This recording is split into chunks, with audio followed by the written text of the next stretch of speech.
Hello, ladies and gentlemen. Welcome your beautiful faces over to a brand new day of PUBG Esports. My name is Maxman, joined by the one and only my friend and yours, Imperium, to bring you the action today throughout the full set of games coming your way. Imperium, I'm hyped. How are you doing? I'm doing pretty good. I'm super excited. This is the first evening of the Collegiate Battlegrounds Association, right? The CBA. It's the first day, the first. It's really exciting to see kind of the starting point for potential players who kind of maybe enter the scene and get that practice, and of course have a bit of fun along the way. Have a little bit of fun. That is what we're here for, indeed, Imperium. Having a little bit of fun along the way in these games. We're going to be having a few games coming out every Monday. Monday in the day for you guys in North America. For us European players, is going to be pretty late at night, but that's fine. We're ready to go through it. This is going to be our caffeine just pumping through our veins, keeping us waking up throughout the night and bringing you guys the action all along the games. But still, we're going to be having a mix of Miramar action, a mix of also Erangel action coming up, which are, easily the two best maps in the game right now. So we're going to be having a lot of action coming your way. Yeah, and let's be honest.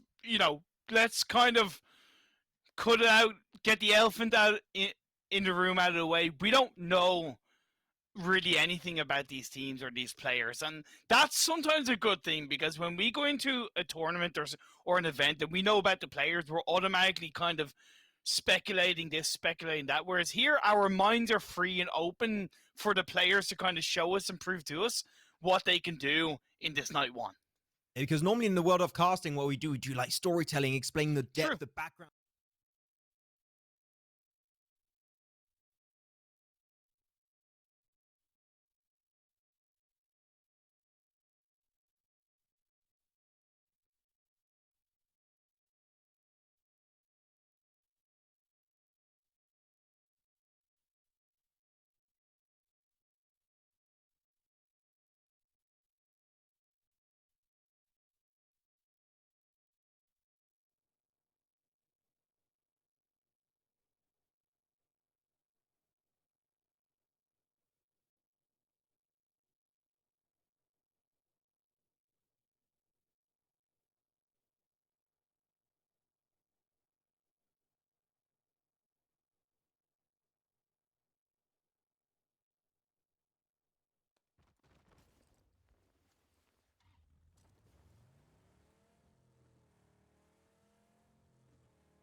mistake on its own, and that's going to be the one player of Norwich taken down. Webington could get flushed away, and that will indeed be the case. Kill going over to Midwest. Nice stuff coming out from Midwest. Rotating cleanly as a unit, taking advantage, and that's where they knew they could be aggressive. Okay, Webington had done a good job of taking a few shots, but the thing is, he didn't take enough shots that made Midwest think that it was a full squad, so it was just a clean clear under control.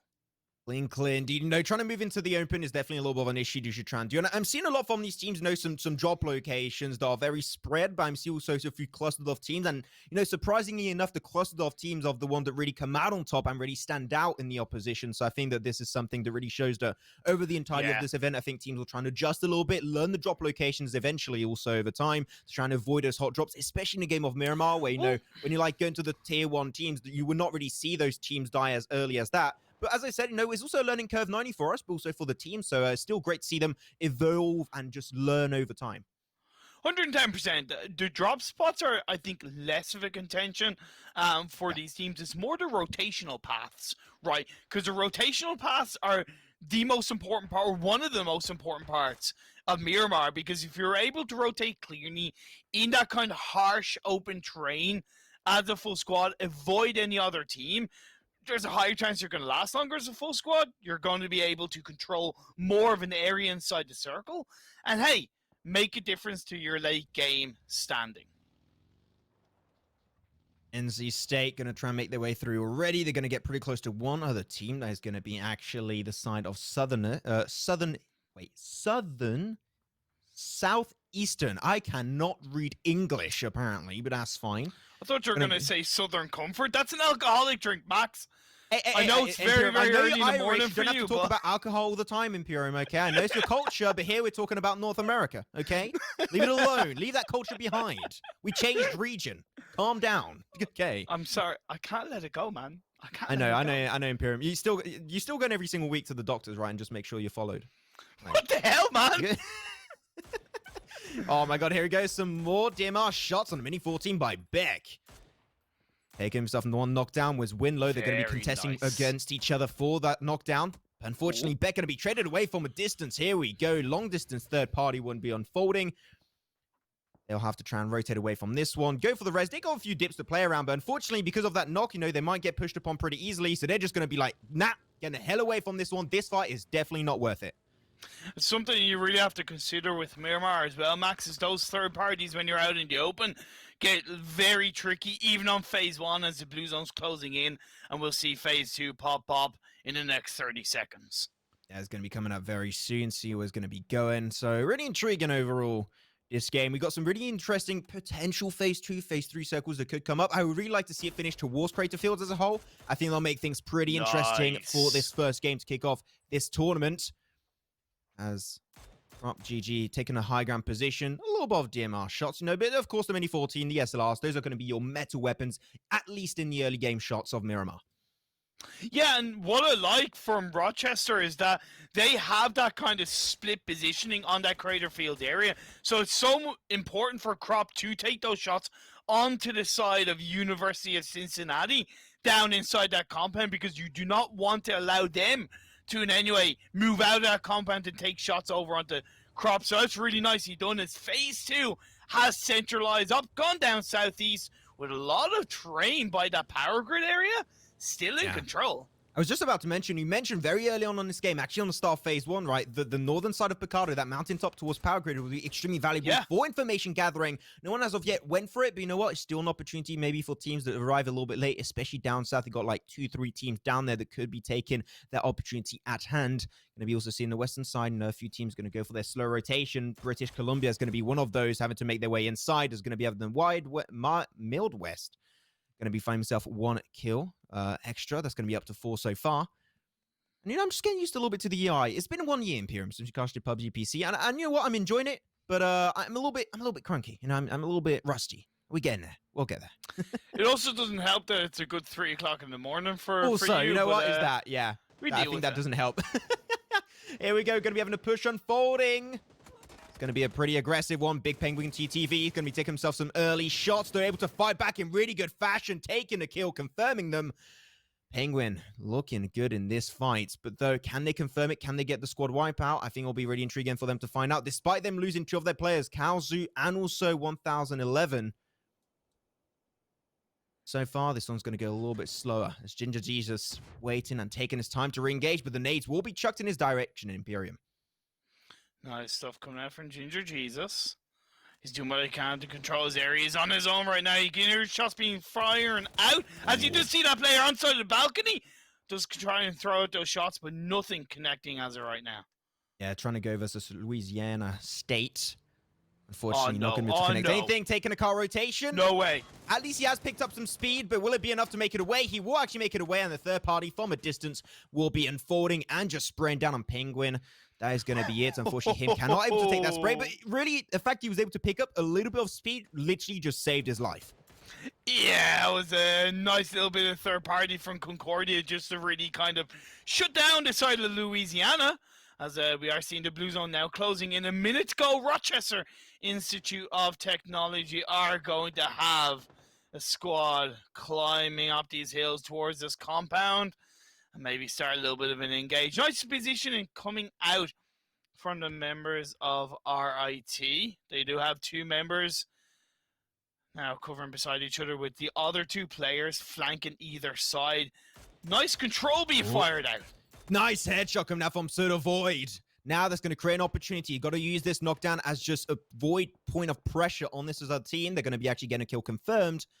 Now you can push on forward. You still got a 4-man squad looking good, looking strong, but they got to try and converge down to something extra. Not only taking the kills, that will also give you a lot of extra points in this game, but also you would take this position, you would take this compound in terms of control on the map. This position is huge because there's a little bit of high ground also, making it even harder for teams around you to potentially third party and just snatch it away from you on the long run. I was expecting Rochester to push out, to be perfectly honest, a little bit more aggressively, especially because where they are right now inside the circle, as the phase 3 has shifted up, they're still inside, but what they've got to consider is that more teams will be rotating around them, and you can see there's plenty of high ground area to the north, to the south, that they could get third party from if they do not close out that fight onto the members of NCSU. So it seemed like everyone's going to be playing for more, edge of circle kind of meta. No one really going to be going highly aggressive dead center. I'm feeling very confident. It's the first game. Not really too much information about these teams has been, exchanged between these squads. So I think I do understand why teams are not feeling maybe that confident as of yet until they just get more intel and information on these teams. But this fight has really taken a long time, and you mentioned it right, Imperium. A third party could be happening. 2 teams so far just going to be eyeing out, potentially with their scopes, just looking in, seeing exactly if that fight does break out. And if it does, then they can just tumble down the mountain, get the engagement, snatch away this compound, which is in a decent position inside the circle. So really, these 2 teams got to think of how do they want to approach this. Is it worth taking a fight, or should we maybe just leave as a whole and not even finish the engagement? It is the kind of thing, if you're not going to take the fight fully, you should look to disengage and get onto the higher ground position on the northwestern side of the circle. We did see a member of Midwest get taken out by the full squad of Southwestern. So Southwestern are occupying the western side of the circle just outside Power Grid, and we can see Delta and Gribs doing what they can to kind of stay together inside this compound. It's in the circle, so it's good for them.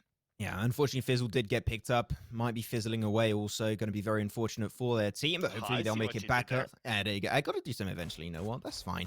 There, you're taking up the car. Just pick up a little bit of speed, but it's not going to be enough speed, my dude. And now it's going to be it. Delta on point with those shots. Looking for a second victim. He's just running around in the open, though.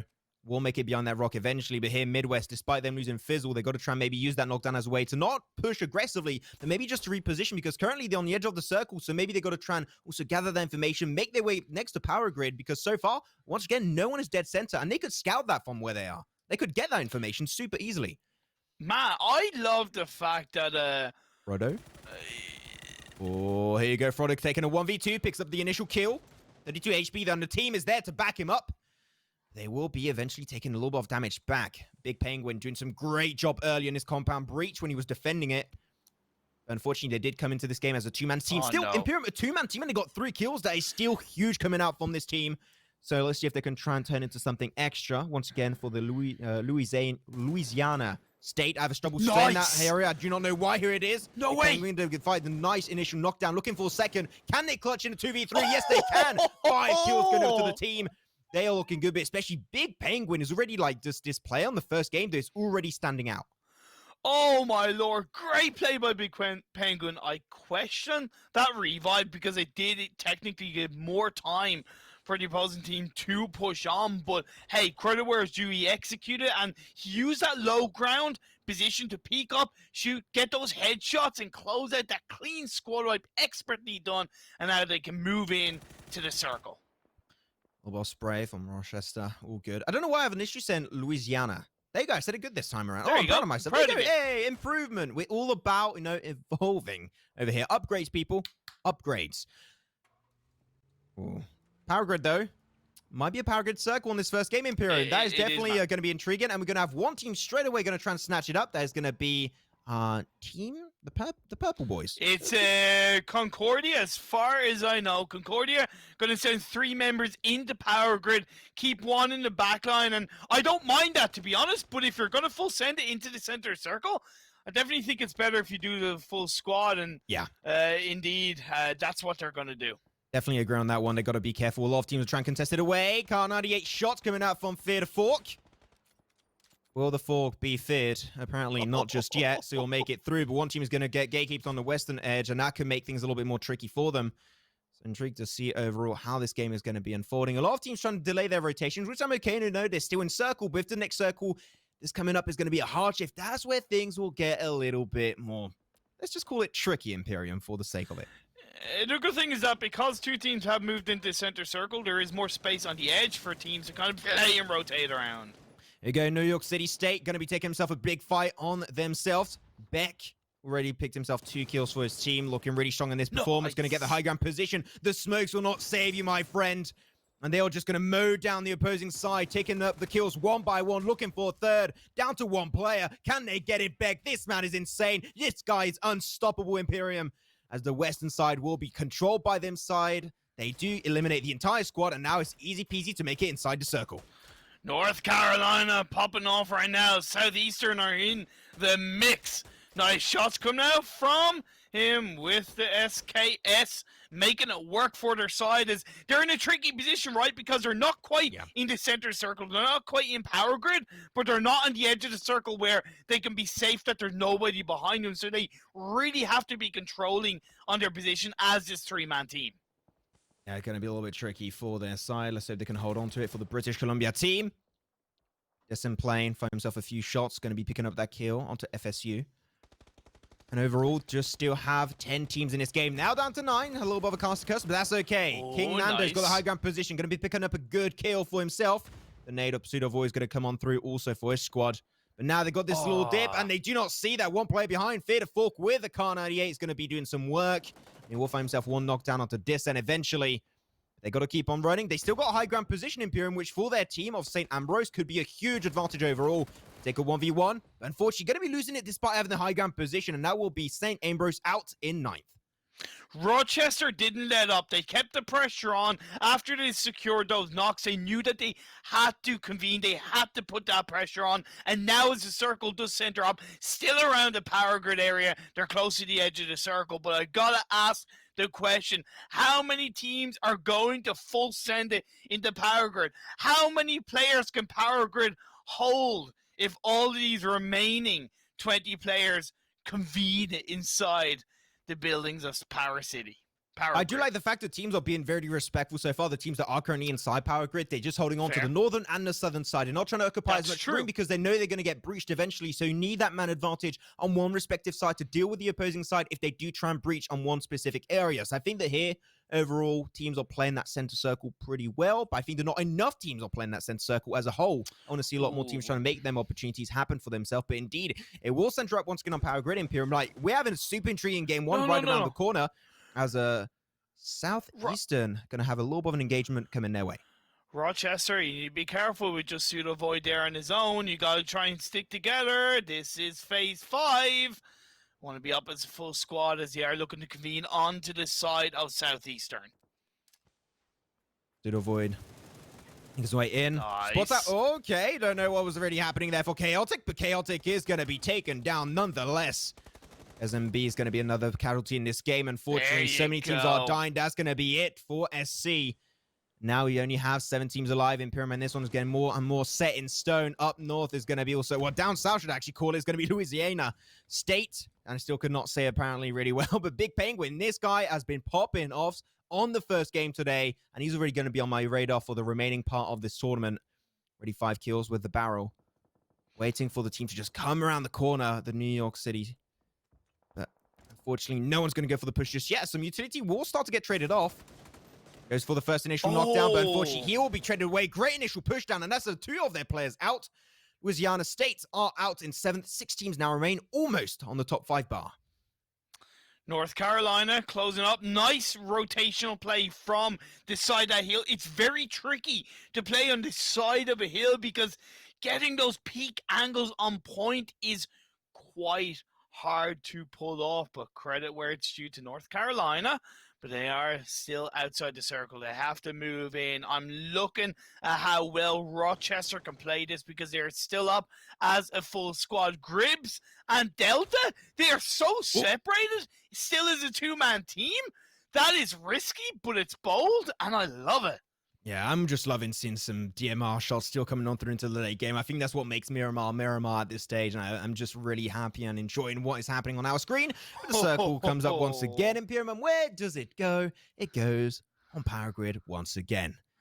It is a bit more north than maybe some of the teams expected, but either way, as you said, Power Grid is still in play, and I'm really curious as to what the side of Team 12 Ontario College Gate and the side of Florizano are going to do, because the side of Ontario, they only have 2 players up, and Fear the Fork, he's kind of the last player standing as he is trying to make his way into the circle. He's on foot, but he can look to peek up those hills and maybe get that information as the footsteps are heard.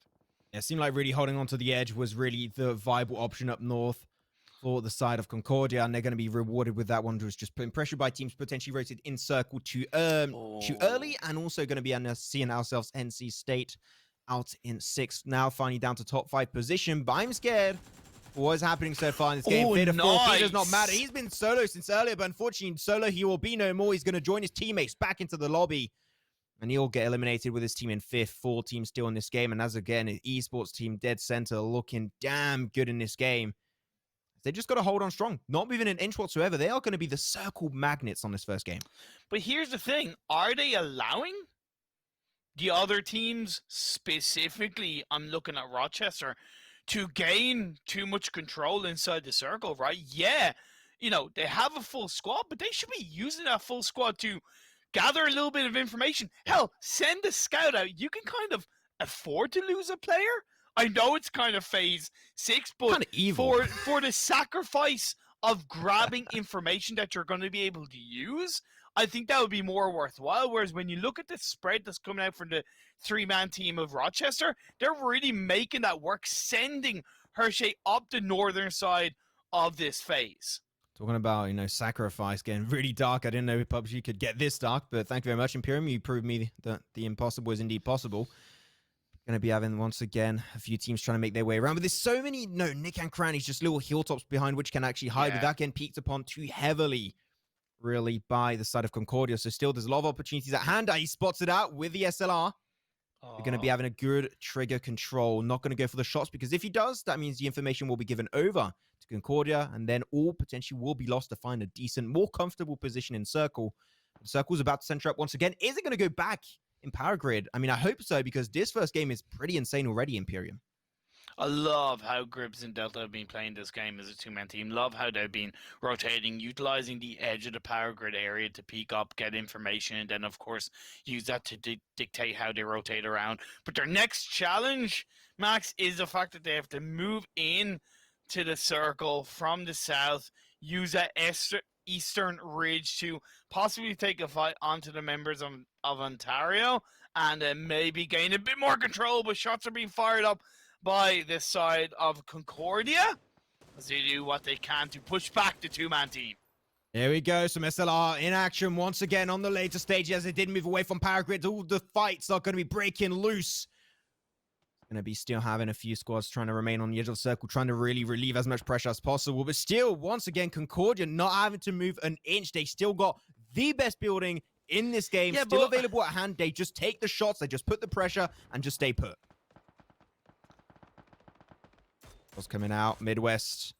Looking for the angles on Concordia, not able to fight them just yet, but at the end of the day, they're just not being too careful with what's happening up northern side. Midwest going to be taking himself 10 kills on a killing spree indeed.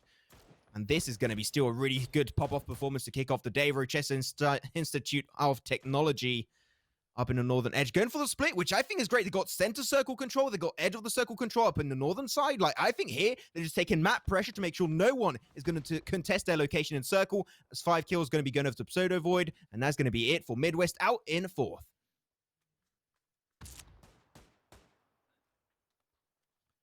Concordia waiting. Mini 14 shots coming on through.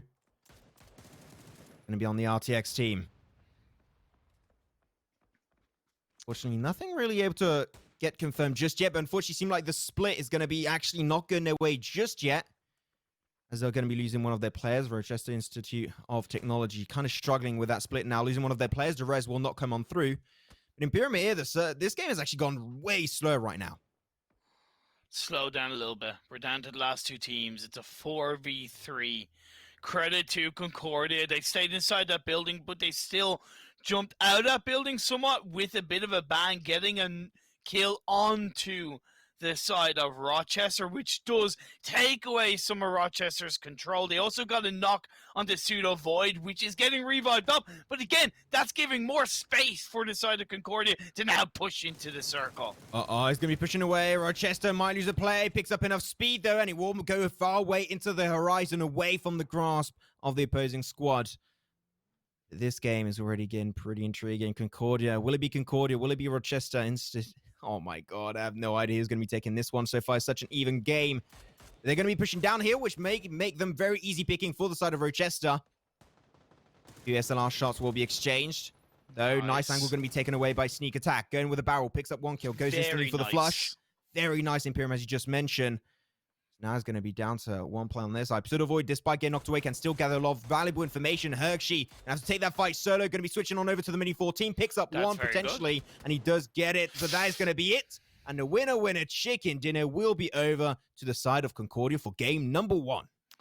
It was really well played by the side of Rochester all throughout that game, right? They were up as a full squad for the majority. They held onto that western side. Quite a controlling area, moved in, they were aggressive when they needed to be, and I really liked their position. But, you know, it was that maybe kind of 2 split that kind of paid the price for them. And I said, I questioned Concordia's holding on to that power grid building, but when they disengaged away from that building, they felt prepared to take that fight against Rochester, right? They instantly got that kill onto that Rochester player that was inside the center circle. Then when they did get a knockdown on the Pseudo in that back line, the revive time that it took allowed Concordia to move aggressively, swipe the player on the western side, pushing on Pseudo, and to the point where the last player of Rochester was actually outside the circle. That's how aggressive Concordia played the final 2 minutes of that game. It was really well executed. I think it's not only that, it's also like the timing, right? Like they just knew that team's going to be pushing dead centers, very flat terrain at the end of the day. So I think it was still really intriguing how they did try and pull that one through. And at the end, it was just like, okay, well, the teams fought. So many teams died. There's only 1 team remaining. Now we're going to go for the aggressive push. It is a 4v3. We're going to take control. They did that. They took the win. Concordia, like, in my opinion, played that very by the book in terms of timing. And it was just hella clean. And here's how good it was. They had 0 kills up until that point. Did you know that? They had 0 kills in that game. Their final 4 kills were on Rochester. So in theory, like, they needed the kills because it's only 10 points for a win. Yeah, it's not bad, but you kind of really want to pick up 4 or 5 as many kills as you can with that chicken dinner. And then for the side of Rochester, hey, look, they might not have won, but they got 9 kills in second place. So in my opinion, yeah, they didn't close out the win. They did kind of miss that beat, but for the job they did up until that point, that was successful and a really good start for their side. I've been really also surprised in this game by Penguin. Not gonna lie, not too sure exactly of team. I'm trying to remember all the team names one by one, but Penguin is the player that, in my opinion, stood out already in my eyes. He was getting breached at one point. He defending that one like just so damn well at the end of the day, and then just taking fights in the open, being extremely precise on his shots. He did get overwhelmed in like somewhat of a 2v2 at one point, and he did take the fight, being a little bit too far forward. So it was a 1v2 in some sense. But at the end of the day, Penguin in that game was also doing really good, despite not being able to take this first chicken dinner. You mentioned it right. Kills are extremely important and viable to take these games, and kills are points, and points are prizes. I would always like to say, Imperium, in the world of PUBG. So I think overall here, teams that did put a big emphasis and focus point on getting kills on the long run might be the more consistent teams. Yeah, and that's something we've always talked about in any event that we've casted, right? Consistency is so important because the bottom 8 teams, right, 16th to 9th, they get no place in points. So unless they get kill points, unless they're somewhat aggressive at the start, so to speak, they're kind of going, so to speak, home empty-handed from that game. So, if you can grab 5-6 points every single game and maybe have that big boost of a chicken dinner, that's really going to spell greatness for your side. Of course, if you do have those 3 games, so to speak, where you're getting 0-1 points, you will especially need that big pop-off game to boost you up in the standings. But there's a long way to go. There's another 3 games today. There's a number of weeks of games ahead. So there is a long time, in my opinion, for these teams to learn about each other. And as I said at the start of the game, kind of getting familiar with each other's rotational paths and kind of favorite positions will be something we'll see as the games go on. Yeah, exactly. Yeah, we did have a few little hot drops happening, and I think that over time teams are going to be doing their homework, literally, because it is a collegiate like kind of tournament also, so they got to put that on side of their true homework. But like overall, I think that those hot drops are going to get ironed out eventually, because they're going to learn how teams play, learn how teams rotate, how they deal with potential fights when they get breached or when they're breaching themselves. So I think that overall, now, I said it earlier, this is a time for potentially these teams and players as a whole to make themselves a legacy. Like, potentially a lot of these players, they're not known, on the battlegrounds. They're not known too heavily. They're just doing this tournament potentially for fun, representing also their university as a whole. So really good stuff on them. Exactly. But at the end of the day, the teams and the players that are playing here might be the future pros of tomorrow. Like, literally, this is how far it can go. Yeah, exactly. That's something that we've always got to look out for. And of course, something else that we do have to look out for, Max, is something that we're kind of playing for, representing, is the Play for Pink cause. Cancer awareness. You can head on over to playforpink.org to check out what they do, more effectively. And if you do want to hit up a donation for that cause, that'd be always greatly appreciated. I already appreciate that, guys. If you do want to support a good cause at the end of the day and still watch some good old, PUBG esports, because pretty fun. You got the PCS, you got the collegiate, you got everything coming together. So you know what? If you are a PUBG esports fan, you're definitely going to be having your full for the time being, as all of the action is definitely coming your way. But now we saw ourselves our first Miramar game number 2. As being the rule said, we're going to be having a game of Erangel, which is the Superior map. Officially is a straight up fact. And if you don't think so, your opinion is wrong. Erangel's going to be on the menu very soon. I mean, Imperium. Am I wrong? No, you're not wrong. You're dead right. Thank you very much. It's the OG. It beats, in my opinion, Erangel is the perfect battle royale map. Changing my mind. There you go. I'm also not wrong about the fact that we're going to be going for a very short break before we actually do hit the battleground of Erangel. So with that said, myself and Imperium will see you guys in just a few short minutes for game numero 2.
Thank you so much for waiting during that very short interlude between Game 1 and Game 2. Game 2 just about to go back on over to Erangel. But welcome back once Hell again, yeah. ladies and gentlemen, over to the Collegiate Battlegrounds Association. My name is Maxman. This hasn't changed since earlier, and his name is still Imperium for our second game.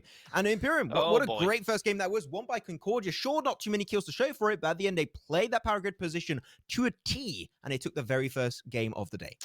Hell yeah. But that was then. This is now. We're heading into the hollow grounds of Erangel, right? We're heading.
Iceman, he's much further away from Crop and Pseudo.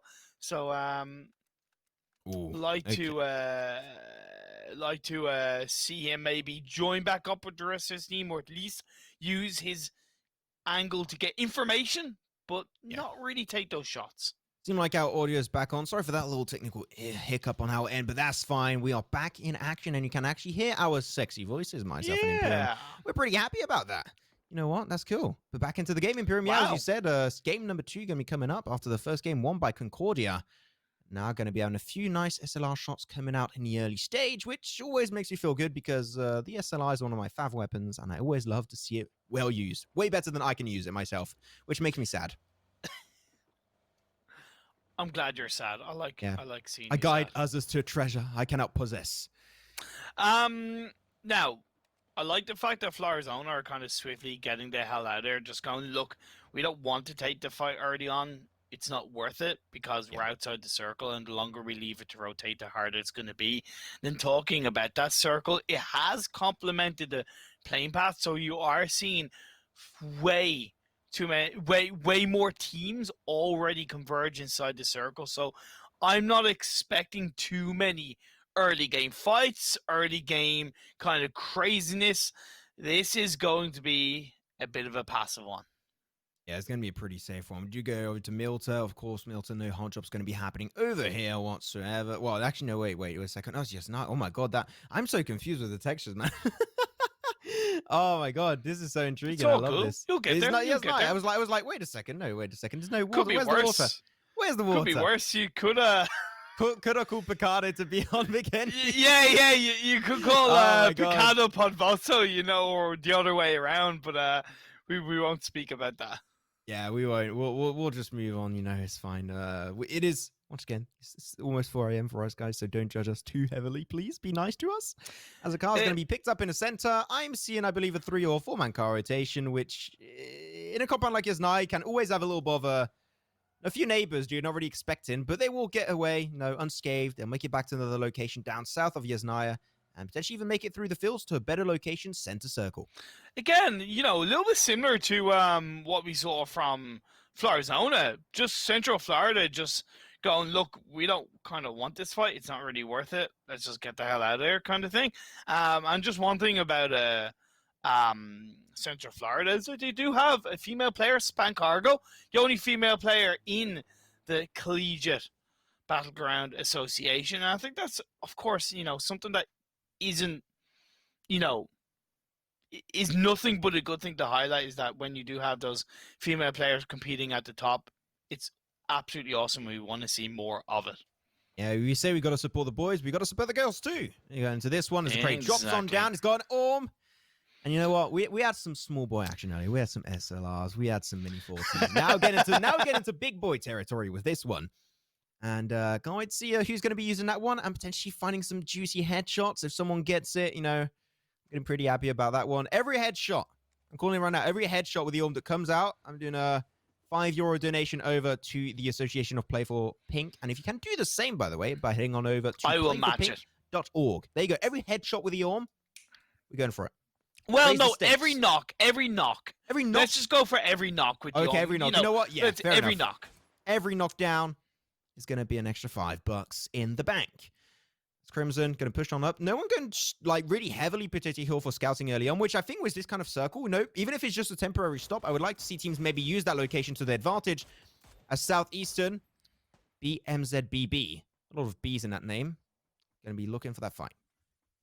Yeah, Jeez. now we do see two-man team pushing it forward, but of course you got to make sure that Chaotic and BMZBB do join up Beams. relatively quickly enough. They are trying to take advantage of that initial knockdown onto the side of Norwich University as grenades are being thrown out by Spirit Sanic, not really connecting as of just yet. And, hey, I said this is going to be a passive start the game, but this is a little bit more aggressive than I thought, but I like it.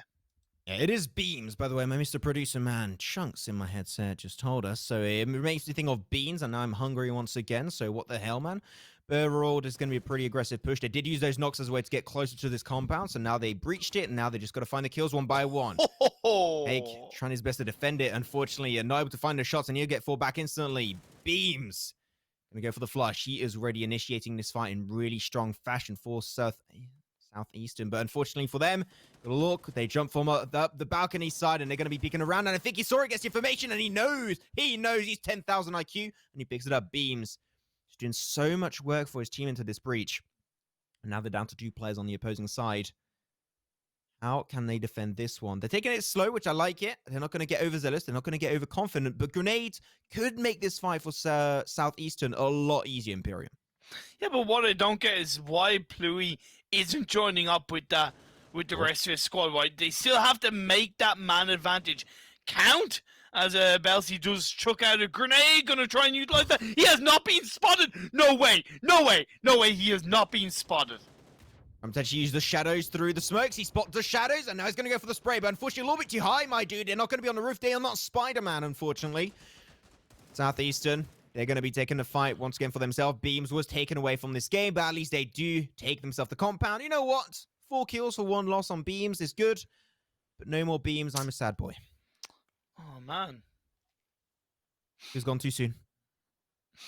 It was a good life he led. Yeah. Imagine watching, Cars 3, and then you just spill the beans in the theater. Can we have a beans in the chat, boys and girls? I think we're doing too many beans. Like, no. Like, no. He got baked. That's all we can say, really. With that said, oh my god! There you go. Moving on by to what is happening. Midwest, also in a pretty decent spot. High ground position, surrounded by roads. Really good for scouting in the early stages. I like it, but it's more of a temporary stop because teams in mid-rotation could get a little bit of an upper hand on you if they do see you and spot you around the corner. I love the 2-2 split that's coming out from Central Florida. They're creating such a great control in the middle of this phase 1, right? You can see it on your screens right now, and it's a little bit similar for this side of Concordia, but they do still have Cole, Pepper, and okay, that's a circle shift. That's a bit of a pain in the ass, right? Because that takes way more teams outside the circle. It does create a much more clustered area on the eastern side of the circle. And hey, I don't think the teams won't be able to deal with it, but it does take a lot of core compounds out of play. Yeah, it's going to be taking quite a few away. Potato Hill would be a pretty good option, I think, for a lot of these teams back on over to Concordia. Find himself a few little shops potentially for themselves. This is Central Florida. That's always been a place I wanted to go visit, so one day that will happen, I hope. I'll go visit the boys. the Kar 98 shots will be not able to connect as of yet. But look at that. In Rozhok, you got one team just going to be able to normally easily rotate because your western side Imperium of the circle is completely free real estate for teams to take for themselves.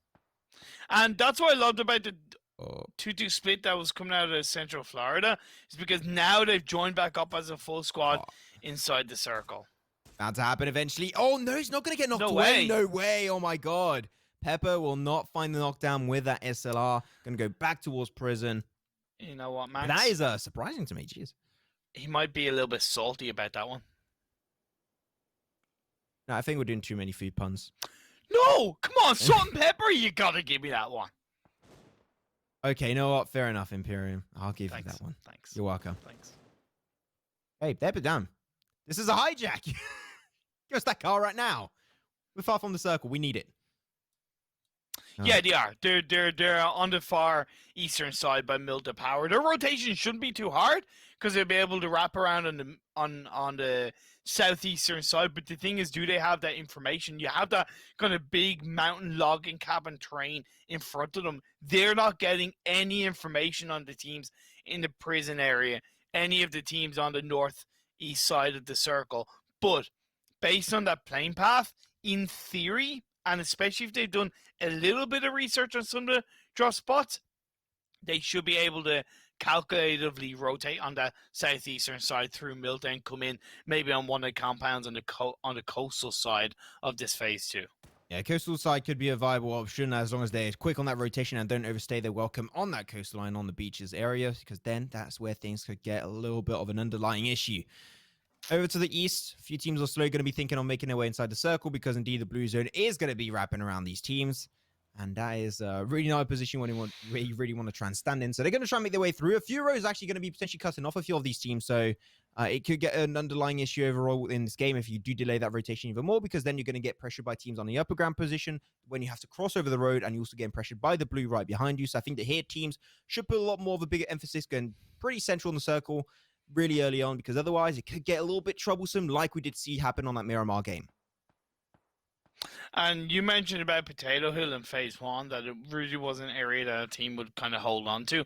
You were dead right, but phase 2, 100%, because it's pretty much towards the center part of the circle. And we did see the side of University of Cincinnati converge up there as a full squad. And what I like about their position is they didn't overspread that area. Kept in one place. Oh, damn, that's a big boy push going to be happening for Ontario. Ontario going their way downhill. They pick up all the frags, but from a distance, there's going to be another team which is going to be Central Florida, just going to try and get involved in that fight. St. Ambrose will get eliminated actually away in 15th position. 14 teams will remain in this lobby. During that time, got one team dead center. I cannot find the team name exactly, if I'm not mistaken. It is University of Cincinnati.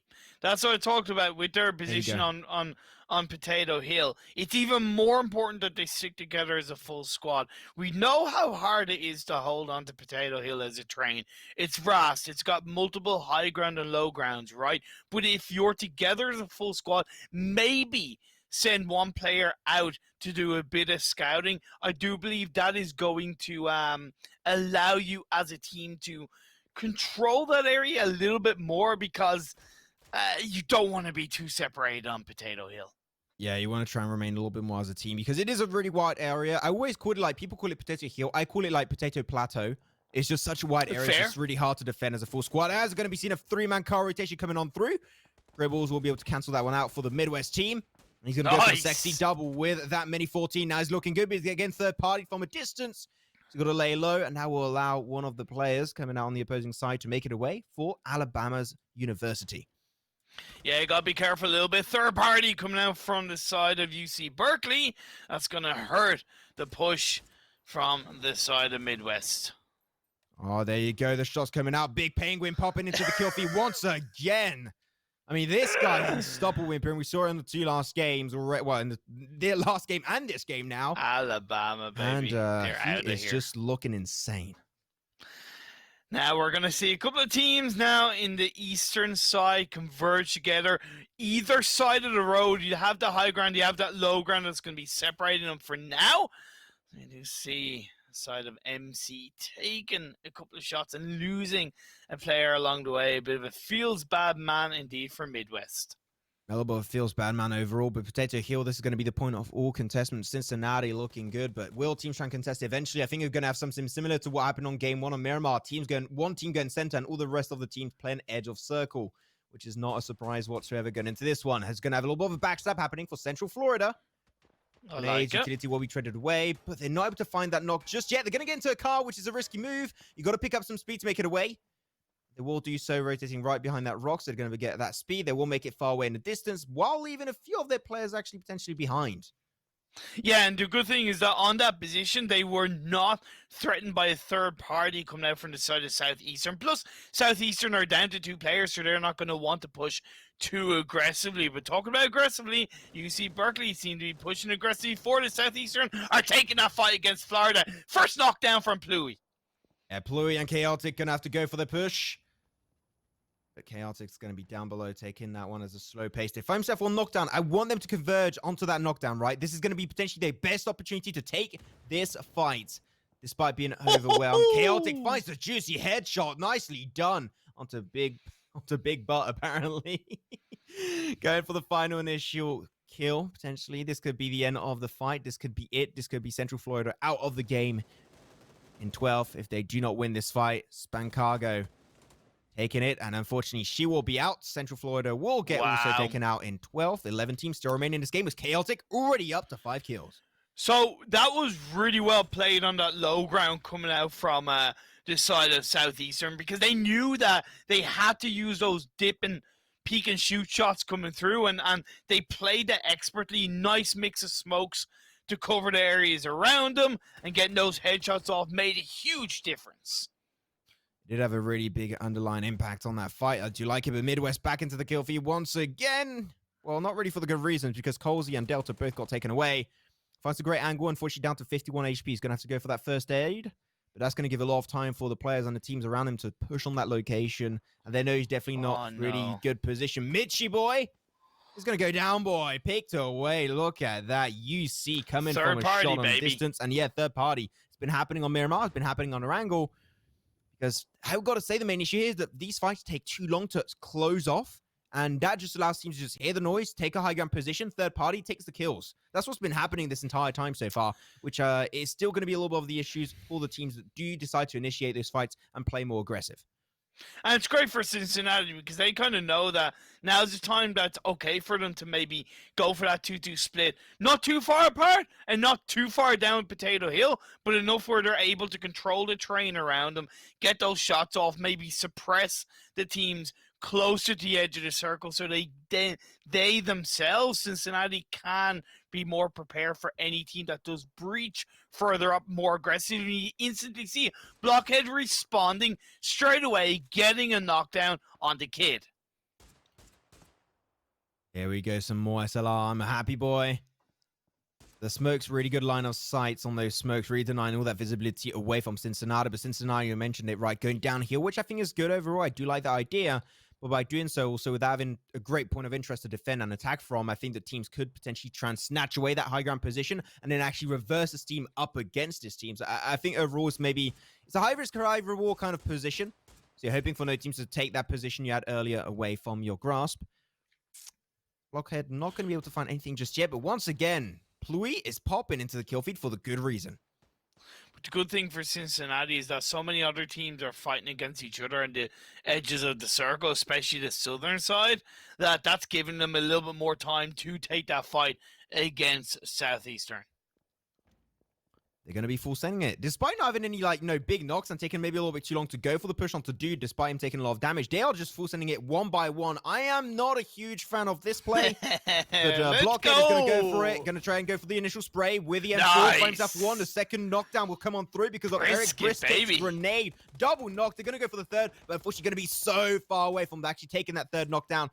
But Fago Oleg is going to be going for that great distance shot, and that's going to be it. Cincinnati picking up the 4-man squad wipe.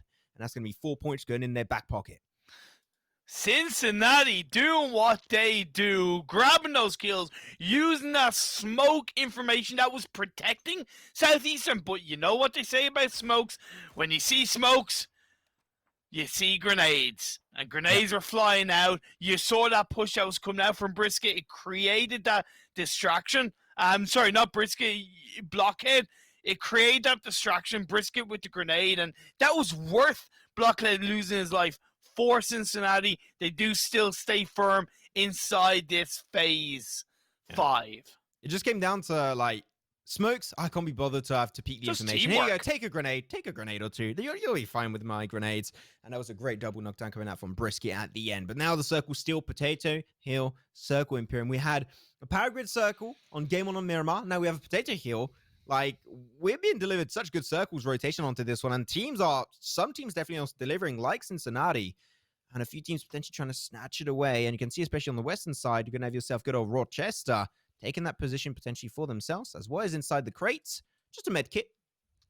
But that could still be good if someone wants to pick it up for themselves and go full health. Oh, my lord. The last player of Concordia with a Groza, center of the circle. But the thing is, can that Groza act like a full squad, right? Can that Groza be 3 players and 3 teammates for Moroz? We'll have to wait and see. He's still inside the circle, so he doesn't have to move for now. Louisiana State are out. Edge trying to take the edge on this fight versus Pluie, but unfortunately Pluie is going to be finding himself a nice little hiding spot in that shack. But unfortunately for Pluie, unfortunately for him, his shack is going to be in the blue in a matter of seconds. He's got to start pushing on forward, but Brisket can be found away. Despite having the Orm in hand, he did not have the chance to use it. Edge is going to be also taken away. Fagaholic left stranded as a one-man team. He's going to be spotted away. And unfortunately, this is why I mentioned Imperium, right? You're going downhill. You're going to be contested. And that is going to be it. Cincinnati are out in 9th. 8 teams still in this lobby. And that was a risk that I was mentioning earlier. And the fact that they did stay there for too long without really moving and taking those fights really earlier attracted a lot of unwanted attention towards their location. But now over to Rochester, trying to slowly make their way over to the western side of Potato Hill. Going to be contested by New York City. Nays will get chucked away. The utility will be chucked away. The smokes are coming on through in really good fashion, denying all that visibility from both sides. But really, I would say here, maybe delay that fight, go for Potato Hill, then take the fight from up above, which is what Rochester is trying to do. Circle centered up quite nicely on the top of Potato Hill area. North Carolina are looking to rotate more on the northwestern side and maybe just find those angles on this side of Rochester. Beck is doing a great job with that M4. Got hollow in his hands. The prone players are going to come out to peek and shoot positions. But that Pseudo Void having to back out. That's what we call instant regret. Pushed too far, took a few shots, runs away. Regimes going for the spray on that barrel, unfortunately. The rest of his team is going to be the one finding it, especially Winlow. Really well executed. Wow. And that's going to be the state of New York taking himself that one. GG, well played to them. Keep on pushing up, but another team is going to be just lingering in the distance, and that's going to be Florizona State. They are just moving back. They do not want to take that far on the western side. They are aiming for the long game Imperium, and they're going to move over to the eastern side, which, is that too passive? Oh my god. I'll let you think about that one. As Chaotic. Southeastern. Ooh. 12 kills. 12 kills for Southeastern. 12 kills, max. This is training. 12 kills. They're getting fed. Southeastern, looking for the angle, just peeking his way up. No information whatsoever on the receiving end of those shots. They're going to be moving downhill just a tad, which I think is a little bit, maybe not the best course of action going downhill there. You're making it a little bit harder for you on the long run. At the end of the day, Pluie coming around. He's got Chaotic right behind him also. And there you go. Finds the shots, go for it, but does not trade it away despite having that surprise factor. Huge surprise for me, at least. Chaotic, still, he's got 6 kills. If he dies now, still, they can prove and say that they had a great first performance here. And he will get confirmed away. Southeastern will be out in 7th. But still, what a game from the Southeastern team. Yeah, great kill game coming out from them. All the same. Florizona looking to take advantage of the high ground. Not taking those shots just yet. And I like that. That's very great control because they want to make sure those shots count. And Mixer does get a headshot, but that's not going to result in a knockdown just yet. Yeah, that looks like a tier 3 helmet, to be completely honest. The SKS is not going to do too much against that. The shots are still getting exchanged so far, but now we've seen teams actually just fleeing away from the center circle like the play because they don't want to get contested from multiple locations at the same time. They don't want to happen to them what happened to the side of Cincinnati earlier in this game when they did go downhill. Fear to fork. Really big surprise player also getting into that first game of Miramar. He's going to be actually pushing downhill. extremely coming out to me as a potentially a weird Oh, play, but Beck, here we go, coming back into play, take himself one headshot onto Kresge, and the circle's going to center up perfectly Imperium onto Potato Heal. That is an Imperium circle if I've ever seen one. hell yeah, baby. Baked like a good potato. Nicely inside this end game. Gotta make sure it's not overcooked though, Max.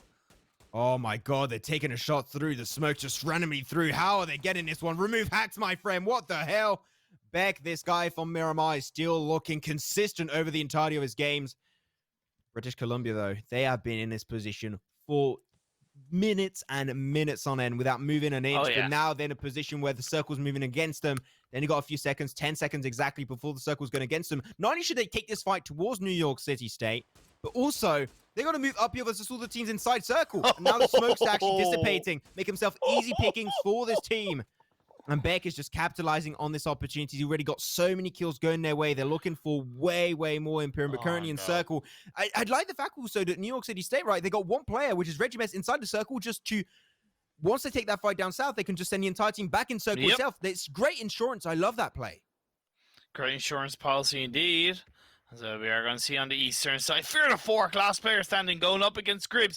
It's going to be a clean 1v1. We'll have to see how that does play out. But NC State Regimes taking those shots off. Midwest are eliminated. We're down to the final 4 teams. Jamesful sending it, going to switch away from that DMR now over to his main weapons. Now to the big boy ARs. Back over to the Mini 14, trying to find those little knockdowns if you can. Grenades will make things so much easier. But now actually just got to stand his ground, right? Like, they're going to be in the blue in just a few seconds. They're going to have to push up. But now, unfortunately for them, Concordia, they took the first chicken dinner today already. And now they're potentially looking for a second. As they hear the shots, they're going to be third-partying from a distance. Regimess find himself one headshot. Greatly done. But unfortunately, how long can you survive it? And he's going to go for the push downhill.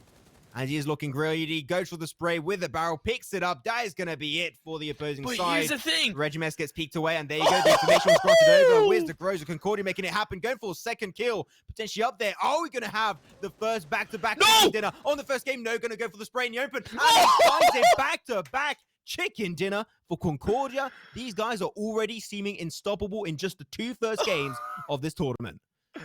The Groza paid off. Beautifully done by Morons. He stayed inside that building atop Potato Hill for a good 10 to 15 minutes. He was the last hope for his side. And the disengagement from that building, the timing of that was going to be so important. And it had to be a bit of a proactive disengagement, right? And I think he was reading the kill feed very effectively. And he didn't have necessarily core information of where players were, but you're going to hear those shots coming from a certain direction, and he knew that he had to focus on one team at a time, and it was a great backstab kind of third party in the end, and then closing out the shot. It was risky with the Molotov, but he was able to prone down behind a rock and then use that low ground to get the final blow with that scoped in Groza. Nicely done by Concordia. Yeah, overall Concordia doing some really good stuff. I mean, 2 games and already a back-to-back chicken dinner. Like, I'm out in the vibe of this team. Just like they are looking good.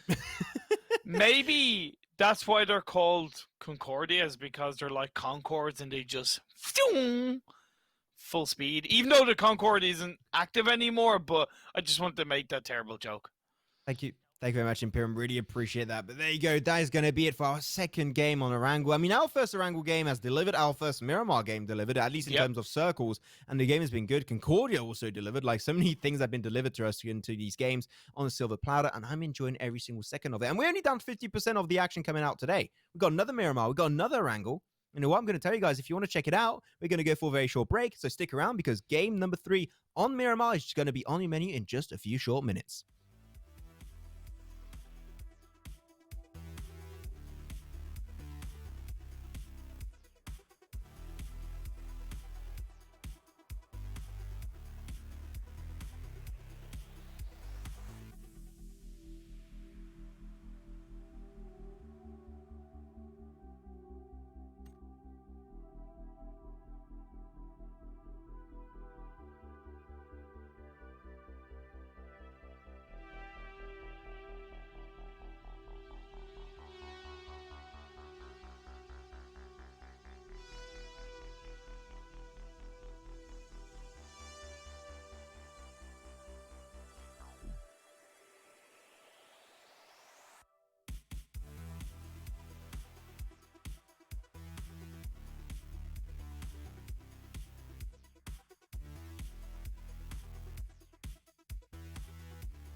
Hello, ladies and gentlemen, and welcome your faces back. Thanks so much for waiting. We're ready to dive into our third game today of the Collegiate Battlegrounds Association tournament. It's been a wild ride so far. We had one game on Miramar, one game also coming out on Erangel, and it was actually over 2 games, a back-to-back win from Concordia. Like, that is what I call dominating. So far, they got 100% win rate. Yeah, 100% win rate. Definitely not a bad place to be. But I have to feature Southeastern from that game too. 12 kills, man. 12 kills. Like, standout aggression, calculated shots, chaotic, I believe, with 6 kills alone. Divine play from Southeastern in that game too. And, you know, we talked about kind of circle shifts. When was the last time you saw a clean Potato Hill finish in Erangel, Max? It's been a hell of a long time for me anyway. Yeah, I mean, we had that also on the first game on Miramar. We had like a very close finish on Power Grid. Like, the circles have been delivering in really good fashion with circles that we do not usually see. I think, no, it's fun on a spectator perspective, but like from teams that do not know too much about each other, maybe struggle a little bit on those rotations, those are not fun times.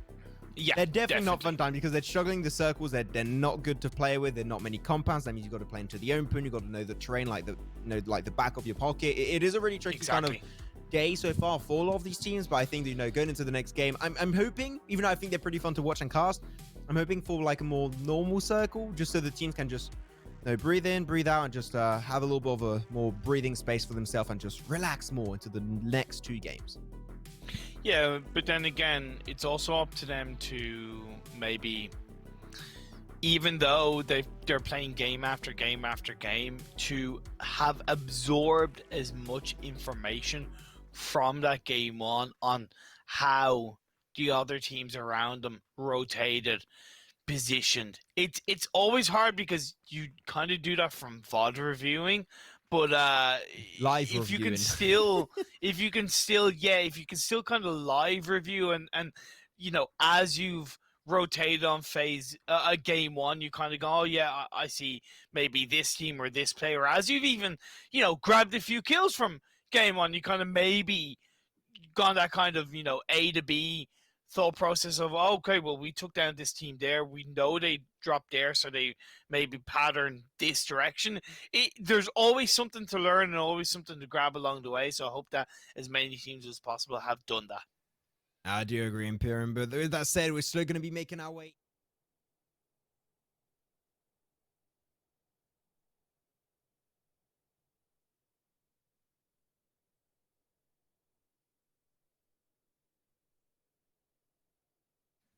Over if you want to the link. There's oh, okay, apparently you're a little bit muted, but that's fine, ladies and gentlemen. But that's fine. We're ready to jump back into game number 3. That's going to be a quick recap, but that is going to be fine. But with that said, we are going to be then once again mentioning that we are supporting the association of Play for Pink.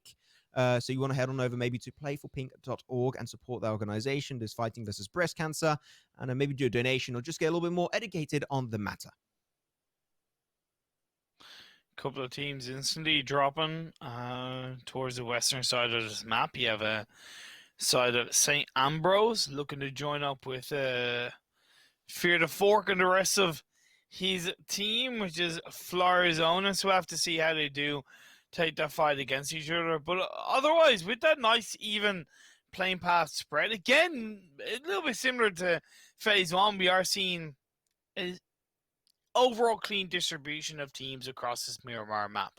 Yeah, definitely. I think a little bit better than what we saw in the first game. And there's already no live reviewing. You mentioned VOD reviewing. Here we're going to be having a little bit of live reviewing, which I still like. But going to be seeing some Winchester coming on through, and the Winchester, he's got that scope right off the bat on it, which means that you can take long distance fights since the very second you pick up that weapon. And they're going to find himself one. You know what? Midwest, we're going to be going for that first kill, and we're going to be having a little bit of JoJo fighting early on, as we'd like to say, and chaotic. Despite doing so good on that first game, on that second game, actually, game number 3 will not be his cup of tea. Nothing like a little bit of BM and psychology coming into early parts of this game 3 with the punching bag kill shot. But phase 1, southeast, baby. Los Leones right in the center. Now, we do know that landing in Los Leones, all well and good. Nothing wrong with that. But staying in Los Leones, staying inside that city area, is a no-no for me. Maybe on the north edge, maybe on the south edge, right by those warehouses. Deadly. Great, because there's plenty of high ground. But inside the city, man, you're taking a huge risk staying there if Los Leones is still inside Phase 2, Phase 3 onwards. Wait, I'm just realizing, is Midwest logo the turtle from Kung Fu Panda? I got. Could be.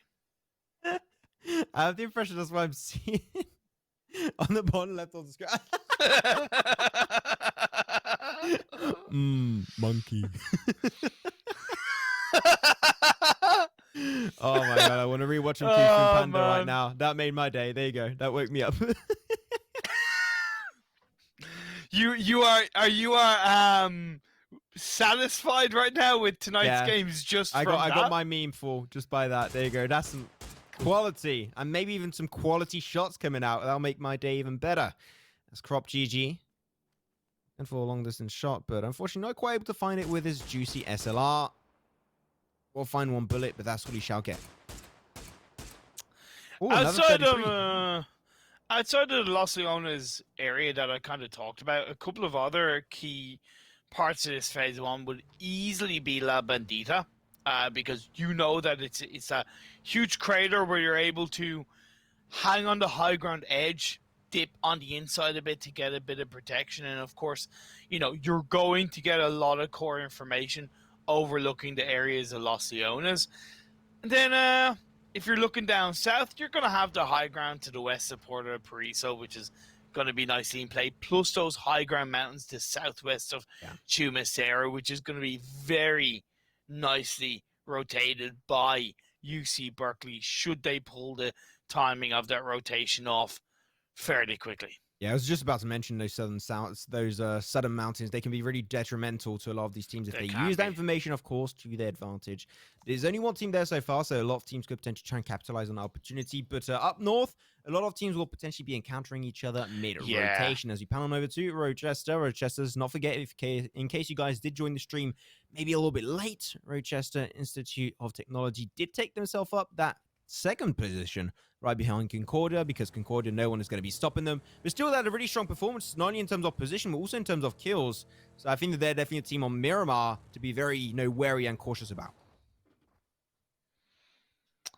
In comes the medic to get that revive off, but will they survive as Iceman is pushing forward? There you go. Here's Iceman's nade coming on through. To get himself into that car, they've got to pick up some speed. Will they be able to do so? They hear it. They're going to go aggressively for the push. Iceman going to spot the information, but unfortunately not too many bullets in that info. He's got 24. And for the spray with the iron sight, picks up one. That's going to be done. Looking for over now the shots with the Mini 14. Can he get it? Hits one. Hits a second. Come on.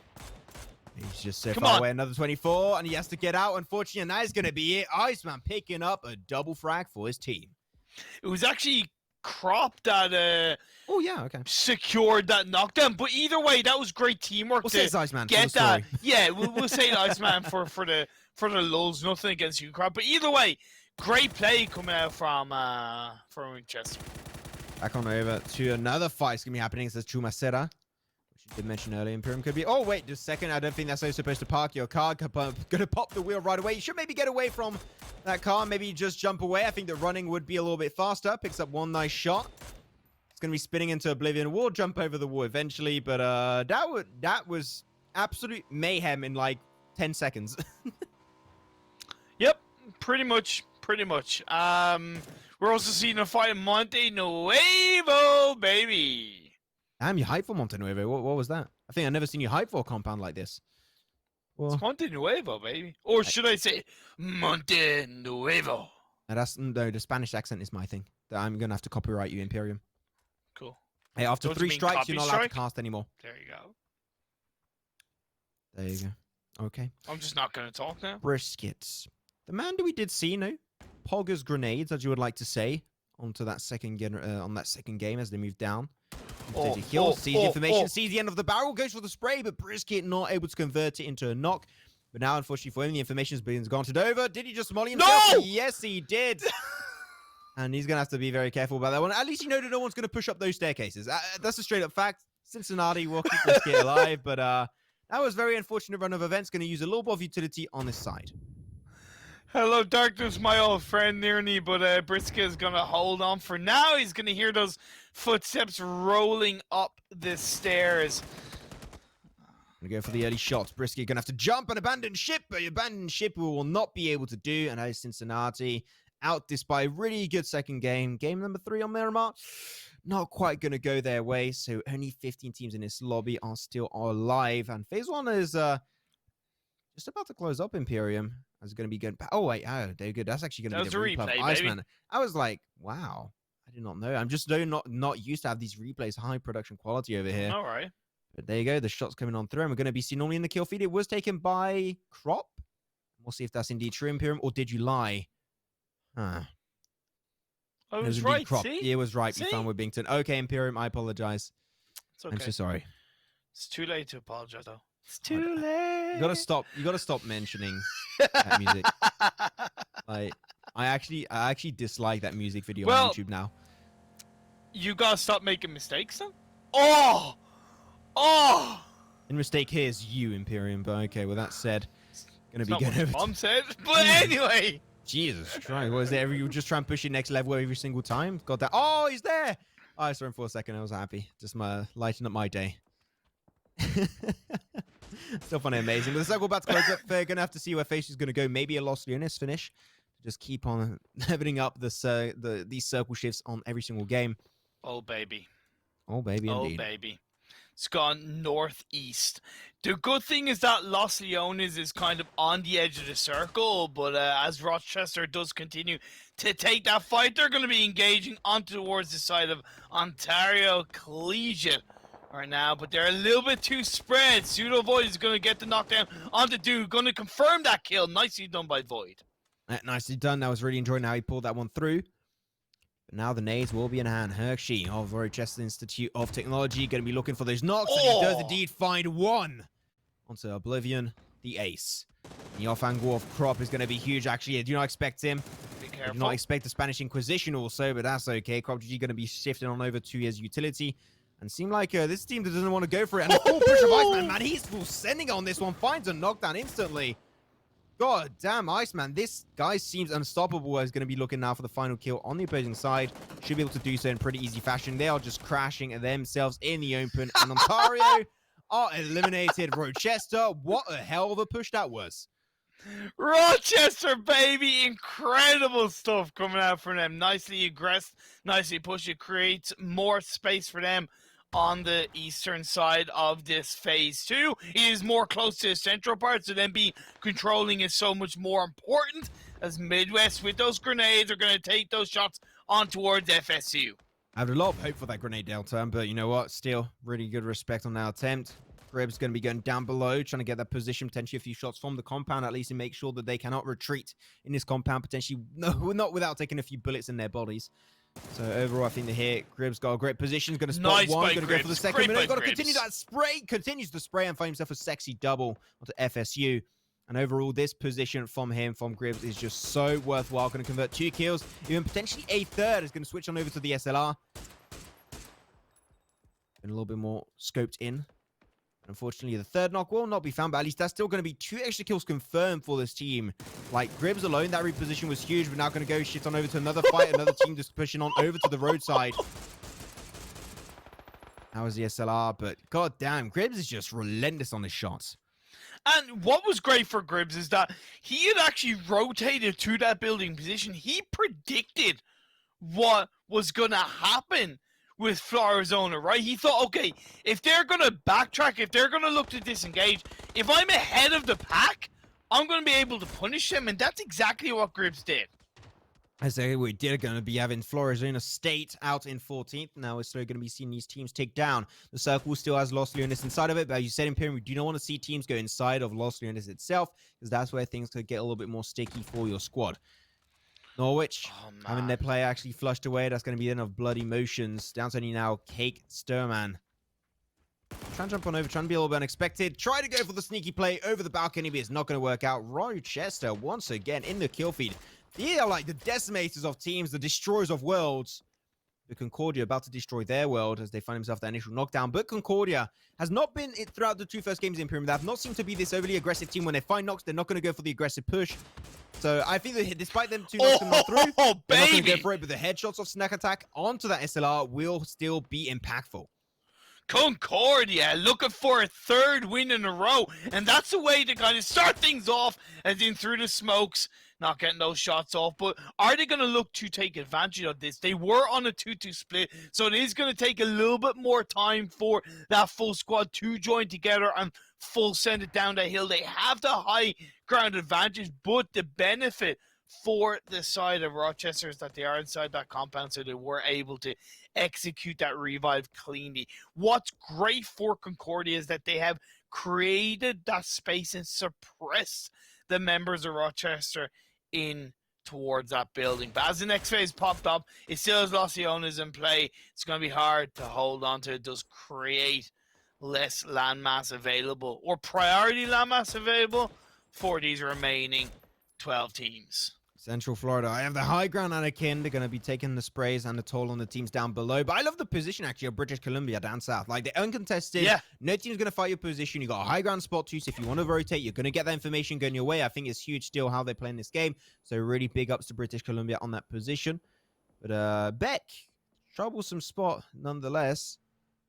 Got to be very careful of teams coming around him. He's going to have one player of a southeastern pick himself up 12 kills Imperium on that second game on Erangel. Going to try and potentially push his way back up as Beams. As Ploy and Sanek unfortunately did lose Chaotic really early on towards Power Grid. Just going to become the bush, become one with the fauna and floor of Miramar, ready to strike onto Beck. If he does that, the information will be given over Imperium, and that's where the tribble will ensue for Beams. He's just waiting for Beck to stop moving, go for the spray, but unfortunately with the barrel at that distance, the spray is a little bit too impactful, and Beams, he striked, was not able to convert it into a knockdown, and will try and run away from that fires. Now the fire's going to be breaking out between the New York City State and also between the Southeastern. There's actually a third party coming out from a distance by Arctis Wolf. Will be able to find himself a mini 14 shot, but will be snatched away by Regimes. Nice by North Carolina. It was good initially that was coming out from Beams and the rest of his team, but he was too far away, and when he did strike, it instantly notified North Carolina, and in that time Beck had been joined up by the rest of his team, so it was a kind of level of control and aggression that North Carolina were able to pull out and punish the side of Southeastern. But for now, Southeastern will hold on as a two-man team. Bluey and Spirit Sanic will stay on the northern side of this phase 3. I'm a little bit scared for Midwest. Reason why they're split from each other. If a member gets knocked away, it's going to take a lot more resources for you to get that member back up on his feet. And I think that is where the underlying issue could be coming out for Midwest. So I want to try and see some 2-2 splits minimum coming out on their end. Going to be sending slowly Caroleon forward. I think that this is a decent spot to aim for, but unfortunately they were not expecting this team. They were not expecting a full squad up against them. There's LSU, Louisiana State. As going to be seeing, especially also the Florida, like Central Florida, also popping into the kill feed once again. Delta really just congested, really cornered up in that location with the high ground position next to him. Sure, he's on a cliffside. She should be somewhat safe. He's going to get actually spotted away. Nice. Delta's going to take that fight for himself, as he will be overtaken by Central Florida and will get flushed away from this game. That's great for Central Florida, because those two knocks might be revived. No, one is taken away, but the revive will come out, and they hold on to the western side of this phase 4 circle shift up. And when you look at the side of Louisiana, they're outside the circles. Ginger Jesus with the Groza, looking to say, I made you see God, and he gets one knockdown. He's not going to get the second, but he's going to continue on with those SKS shots. Yeah, I'm not a fan of the SKS, but if you use that weapon perfectly, it can still have a huge impact on your lobby.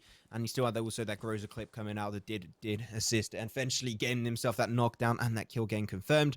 Over to now. Going to be Colsey. Despite being a one-man team for his squad, he's still going strong. He's still going aggressive, and he's going to get himself into that car and try and just go for the aggressive push, because at this point in time, Imperium, we both know he's got nothing to lose. He's just going to full send into this game. So let's see if he can try and make it out alive, as it seemed like a little bit of a tumble is happening on their end. I was thinking if Causey had a vehicle, he could look to maybe use those flat grounds to maybe rotate up north, but now he's out in the open. Ooh. But Dragon Legend's being put down to 23 health. Nice by Halsey to stand his ground and take those shots. And sometimes standing your ground and taking those shots is way better than trying to run away, right? Yeah, okay, the risk is that you will get those shots connected on you, but if you're confident, you're going to make those shots work in your favor and suppress the opposing team. Asian has been able to really trade this position for so many frags earlier. Oh, no. And he might be able to find himself another kill. Oh, no. Spotting himself onto Colsey. There he goes, going to be going for it. Going for the spray from up above. And that's going to be the barrel picking up the kill, though. Makes himself obvious over to Central. Midwest will indeed get eliminated. The Tortoise is now dead. Even though in the Kung Fu Panda, he's not really dead. He's like in the world of the spirits. So we'll say that for the sake of it. They went over to the world of the spirits. Feels bad, man. Feels bad for Midwest, right? He did such a good job of suppressing this side of the University Center. And then he ended up getting backstabbed by Sunoni and Agent. But now we come over to UC Berkeley. You talked about their position. They've been constantly on the rotating play from the south side of Los Leones. And because they've been constantly proactive, they're in a position where they're able to grab control of these circles. Not in the center, but not on the very edge, right? And they're looking very confident in this game so far. I just realized we got a team called UA. Like, that is the name of the school in My Hero Academia, and I'm actually extremely hyped right now. Weeb. UA, the school of heroes and the school of also pro players of PUBG. There you go. Didn't know they had a PUBG section in that school, but that's still great to see. But UA, unfortunately, getting overtaken by the villains of the story. This is not the Redemption Arc anime. And they're going to be using two of their very, very precious players. As Berkeley going to be actually a great influence on this fight. But unfortunately, this is what happens when you rotate late into the circle. The Blues is going to take a toll on you, and the teams will be having some kind of a gatekeeping position on you. So unfortunately for them, UA will be losing 3 of their extremely valuable players. Now looking over towards Louisiana, that's going to be him eliminated, and down she goes, there she blows. That's going to be it. GDWR player Louisiana trying their best, but it will not be paying off in this game. Talking about what's happening so far in this game, 10 teams are still in this lobby, as SAU actually under fire pretty heavily by the New York State. Looking a little bit more, no. Interesting, as this circle is actually not going to go downhill, it's going to go uphill. That means the teams has got the high ground position, like deciding though Sneak Attack and all the rest of his team will be having a really big influence and impact on this game potentially, as long as they get that synergy in play, as long as they spray down similar targets and work together. That is what I want. If they do so, they should be okay. But UTK could be getting himself a little bit of a sneaky angle, as they do have a high ground position up above this team. Overall, the unexpected could be happening. For Concordia, normally I would question that 2-2 split at this late stage of the game, right? But based off the fact that they've won the first two games, I can't help but go, yeah, they're confident of making it work. Let's see what they can do with it, right? I said at the start of this broadcast, open mind, let's see what the teams can show us. Concordia have shown us in the first 2 games that they have what it takes to close out these games. We'll have to see it work on this 2-2 split. I'm definitely more of a fan of that 2-2 split coming out than their 4-man split that we saw earlier, so at least they can go for the res if needed. That's going to be an eventuality, as Cooley Awesome is going to find himself that initial knockdown with his team. Looking for a second, Central Florida, they just had to full send it over in that muscle car. They lost almost everyone except 2 of their very precious players. They're going to find himself a decent half position to hold on to for the time being. British Columbia. Cruzy is going to be taken over by British Columbia. And I mentioned this team in towards phase 2. Yeah. Their position down south was huge. At high ground position, uncontested. And now he's going to slowly reward him with kills and a long-term potential gain. But now, unfortunately for them, on the edge of the circle, the information was granted because of their shots taken towards Central Florida. And now they're going to be on the receiving end, potentially, of the bullets chucked on over by the side of Concordia. Next phase popping up. Where is it going to go? Is it going to center up? Yes, it does indeed, but it goes a little bit more north than maybe some of the teams expected, but it is going to favor the side of North Carolina because they can use that low ground dip by the side of the road to their advantage to hopefully gain control of the northern half of the circle. You see Beck right there. He's doing a great job. He's able to get information, join up with the rest of his team, which, hey, look, I don't mind that, but it is important that they do think about moving into the center of that circle. I think it's good to try and rotate away because I think he's expecting a lot of teams to know that this is a hard circle. This is really hard for the team down south that they're going to have to potentially try and full center. He's going to actually go back into the center, which is really intriguing. I thought he had a game plan, but it seemed like back to get some resources from the rest of his team. What? He brought Arctic Wolf. He went back and picked up a teammate. Yeah, that's the resource. And brought a teammate. That's the resource he brought. Teammates are resources. Just pass them on over. But yeah, they're going to put back as a two-man team like that. They can go for the res if needed. They can put a little bit more pressure also from their little dip behind that roadside. But now, British Columbia, they got to go for the push using 1, 2, 3 of their players. Able to trade it off in pretty good fashion, though. Sneak Attack going to be doing some work with himself on that SLR. Oh, be careful. British Columbia taking that spray. They're holding on their ground, Imperium. British Columbia, despite being in such a tricky and troublesome position, they are doing extremely good performance. The blue zone right behind them is going to slowly engulf them. They will not have the time to go for the reses, and they know that during that time, Concordia, they can hold on strong. The first aid potentially coming out, and Concordia will be able to get that first aid down. And now he can just go back to sprint down the opposing side of British Columbia. As Concordia, though, going to do two things at the same time. Taking pressure down south and also pushing their way towards Rochester. This is maybe a little bit too much on their plate. It seems like British Columbia will go down eventually, and now Concordia can put their focus on making it inside the circle itself. Yeah, 2-2 split initially that came out from the side of Concordia. Kind of put them in a little bit more pressure against British Columbia, but they stood their ground. Culpeper joined up. They did lose a player on that rotation. As you see, Berkeley are eliminated. The circle, of course, does also favor the side of Rochester, who are still up as a full squad. Down goes St. Ambrose. Ginger Jesus, a.k.a. Imperium, looking really, really good in that one, despite being the last player of his team of UA. UA High School looking good and as strong as the anime as I remember. So making me proud on that one at least. Beck still looking insanely good on those DMR shots, but unfortunately not able to convert in and off just yet. They're going to send himself Winlow dead center, but the shots are just not connecting for any of the teams down south because they're just mainly also so focused on each other. They're mainly just not able to put their focus on the teams up north over into the fields. And I love what they're doing so far, Imperium. They're just spreading themselves super thinly to get all these different angles of fire. And the circle is going to be looking still, once again, so good for this team. I love how currently they're playing for the side of New York.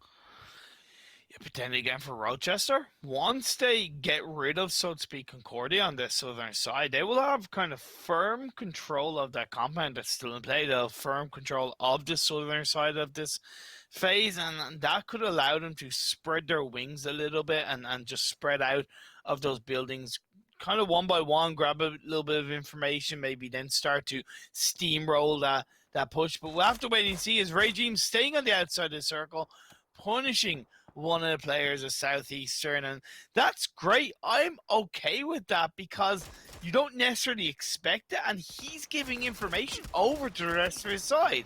Oh no, you got to hit those shots, Pepper. Oh no, not going to be able to hit them. Unfortunately, the blue zone's going to be engulfing them, and I think that here Concordia should have just gone for the aggressive push, but no, actually going to be driving on by, down to 6 HP. Got to be careful. There's still one player over there going to spot the information, looking for the players over Rochester. One of the players of Rochester did leave the compound, but he's got to go for the flushes while he still can. Goes for 2. And Ginger Jesus of UA is just doing so much goddamn work for his team. Southeastern will also be taken away, so now down to the top 4 teams. Ginger Jesus will be taken down eventually, but not before taking a huge killing spree for his team. A sneak attack, able to sneak his way close to the circle. He's not in there just yet, but Regimes, he's being proactive, taking position over on the southern western edge. And we're trying to stop the side of Rochester to really take more control in this game.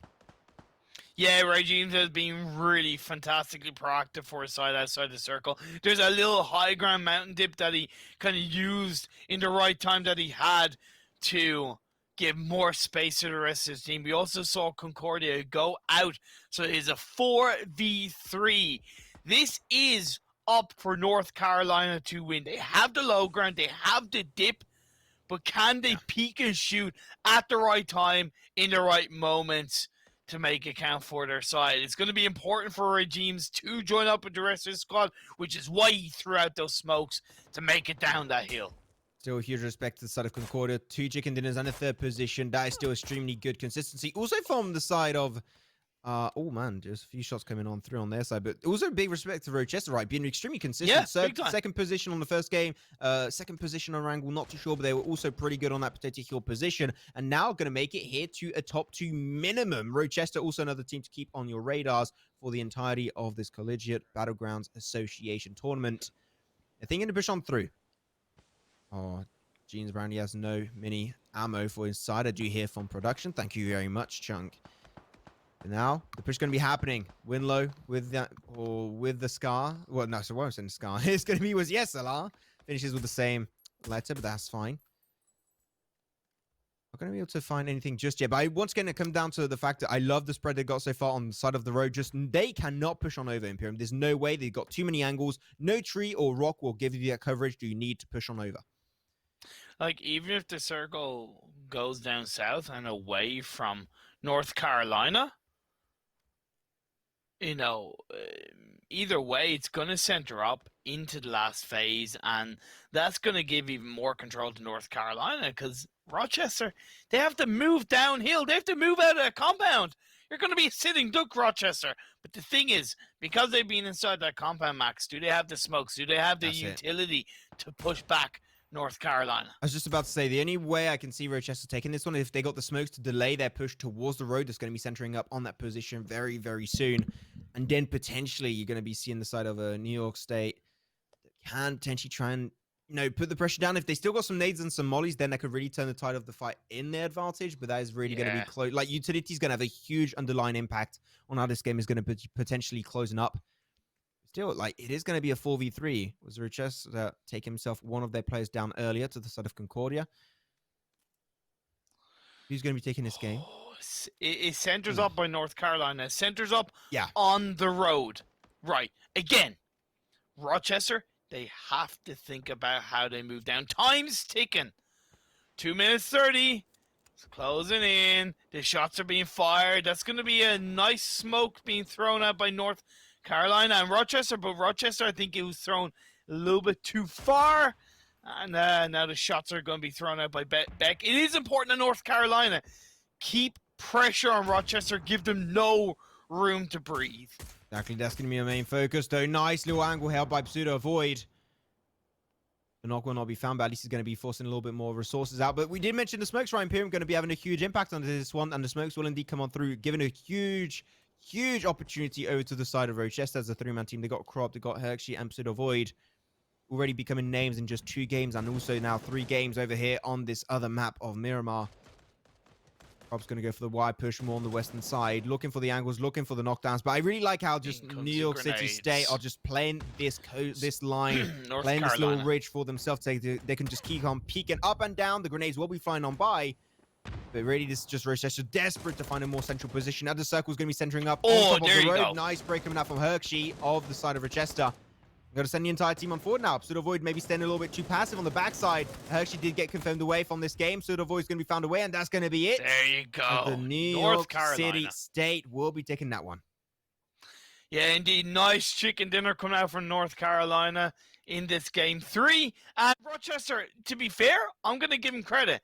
They made a great push down that roadside. They did throw out the smokes, but the thing is, right, you got to try and balance between smokes you get across the road and still trying to grab a little bit of information to maybe pick off the shots and maybe get a knockdown. They did get a knockdown on the Beck, but because North Carolina had that man advantage, they were able to make it work. And able to make it work in really good fashion. Like, that circle was really good. I want to also still give a really strong shout out over to British Columbia. Like, that southern position was just well played. At one point, the circle kept on shifting up north, so it was really hard for them to be able to keep up with those circle rotations at the end of the day. But I think overall, they had a really good idea, and that high ground position was just really valuable for just converting it into kills, which they were able to do on a pretty regular basis. So overall, for that one, just big shout out to British Columbia, despite them not really taking no big positioning points, but in terms of kills, I think they did show up in pretty good fashion. And hey, Concordia, they didn't win the game, but I think it was 3rd place or 4th place for them in that 3rd game. That consistency, as well as consistently strong results, I have no doubt that they're going to be on top of the standings come the end of today's games, even if they have a poor game for, because when you look kind of historically in kind of PUBG games, when you're looking at kind of 4-game series, for a team to get 3 out of 4 good results, that is kind of the best you can It's expect. huge, yeah. 4 out of 4 good results is kind of rare, and 3 out of 4 is really kind of the hey, we've done our job. 2 out of 4 is good, but 3 out of 4 is just that so much sweeter. Just a little bit more crisp. There you go. Still, NC State will be taking himself game number 3 today. I'm still really happy was, Rochester able to just remain, that consistent over all these games today so far.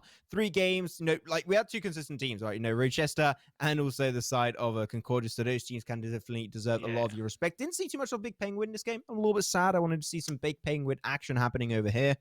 But overall, that was game 3 is looking really good. These circles are wild. Like the way they end, like the areas where they end, like they're on top of a road on Miramar. Like the odds of that happening are very slim. So I think the teams did try and respond to it in a really good fashion. But at the end of the day, it is going to be tricky. And still, I don't know. Like today, these games have been just really great to see. There you go. But with that said, Imperium, we got 3 games in. We still got 1 little Erangel game on the menu for you guys. So what we're going to be doing, we're going to go for a very short break, and we'll be back for game numero 4 in just a few short minutes.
Thank you very much for waiting, ladies and gentlemen. We are ready to dive into our fourth and final game of the day for the Collegiate Battlegrounds Association Tournament. It's been an insane amount of games coming up today, Imperium, so far. I had some fun. We had some Wild Circle. Hell yeah. Potato Heal Circle. We had Power Grid Circle. We had a middle-of-the-road Miramar Game End Circle. Some wild games all around the board, but overall, some teams have been coming out rather consistent over the entirety of today. They have, most notably, Rochester and Concordia really kind of stepping things up. Whether it's kills or placement points, they've really, in my opinion, carried themselves confidently and shown their strengths along the way. And I'm expecting bigger things from them, but I'm also expecting big things from this game based on this plain path, nice from the west over to the east. There you go. We're going to be making our way into game number 4. The plane path was going to be indeed from George Pole all over to the northern side of Novo. So overall, way better plane path than what we had on the first game. That one was a little bit, a little bit sucky. I'm not going to lie. It was mainly focused on the southern eastern edge. This one's going to be a little bit more central. Teams will easily be able to get their drop location under control. Not too many teams did drop on that last game of Erangel up in the northern edge, like, above the river or above Yasnaya Polyana. So overall, no teams are going to be heavily struggling because of this, but once again, we're going to be seeing 2 teams dropping in military base, just like on that last Erangel game. So some early fights could still be happening over in military.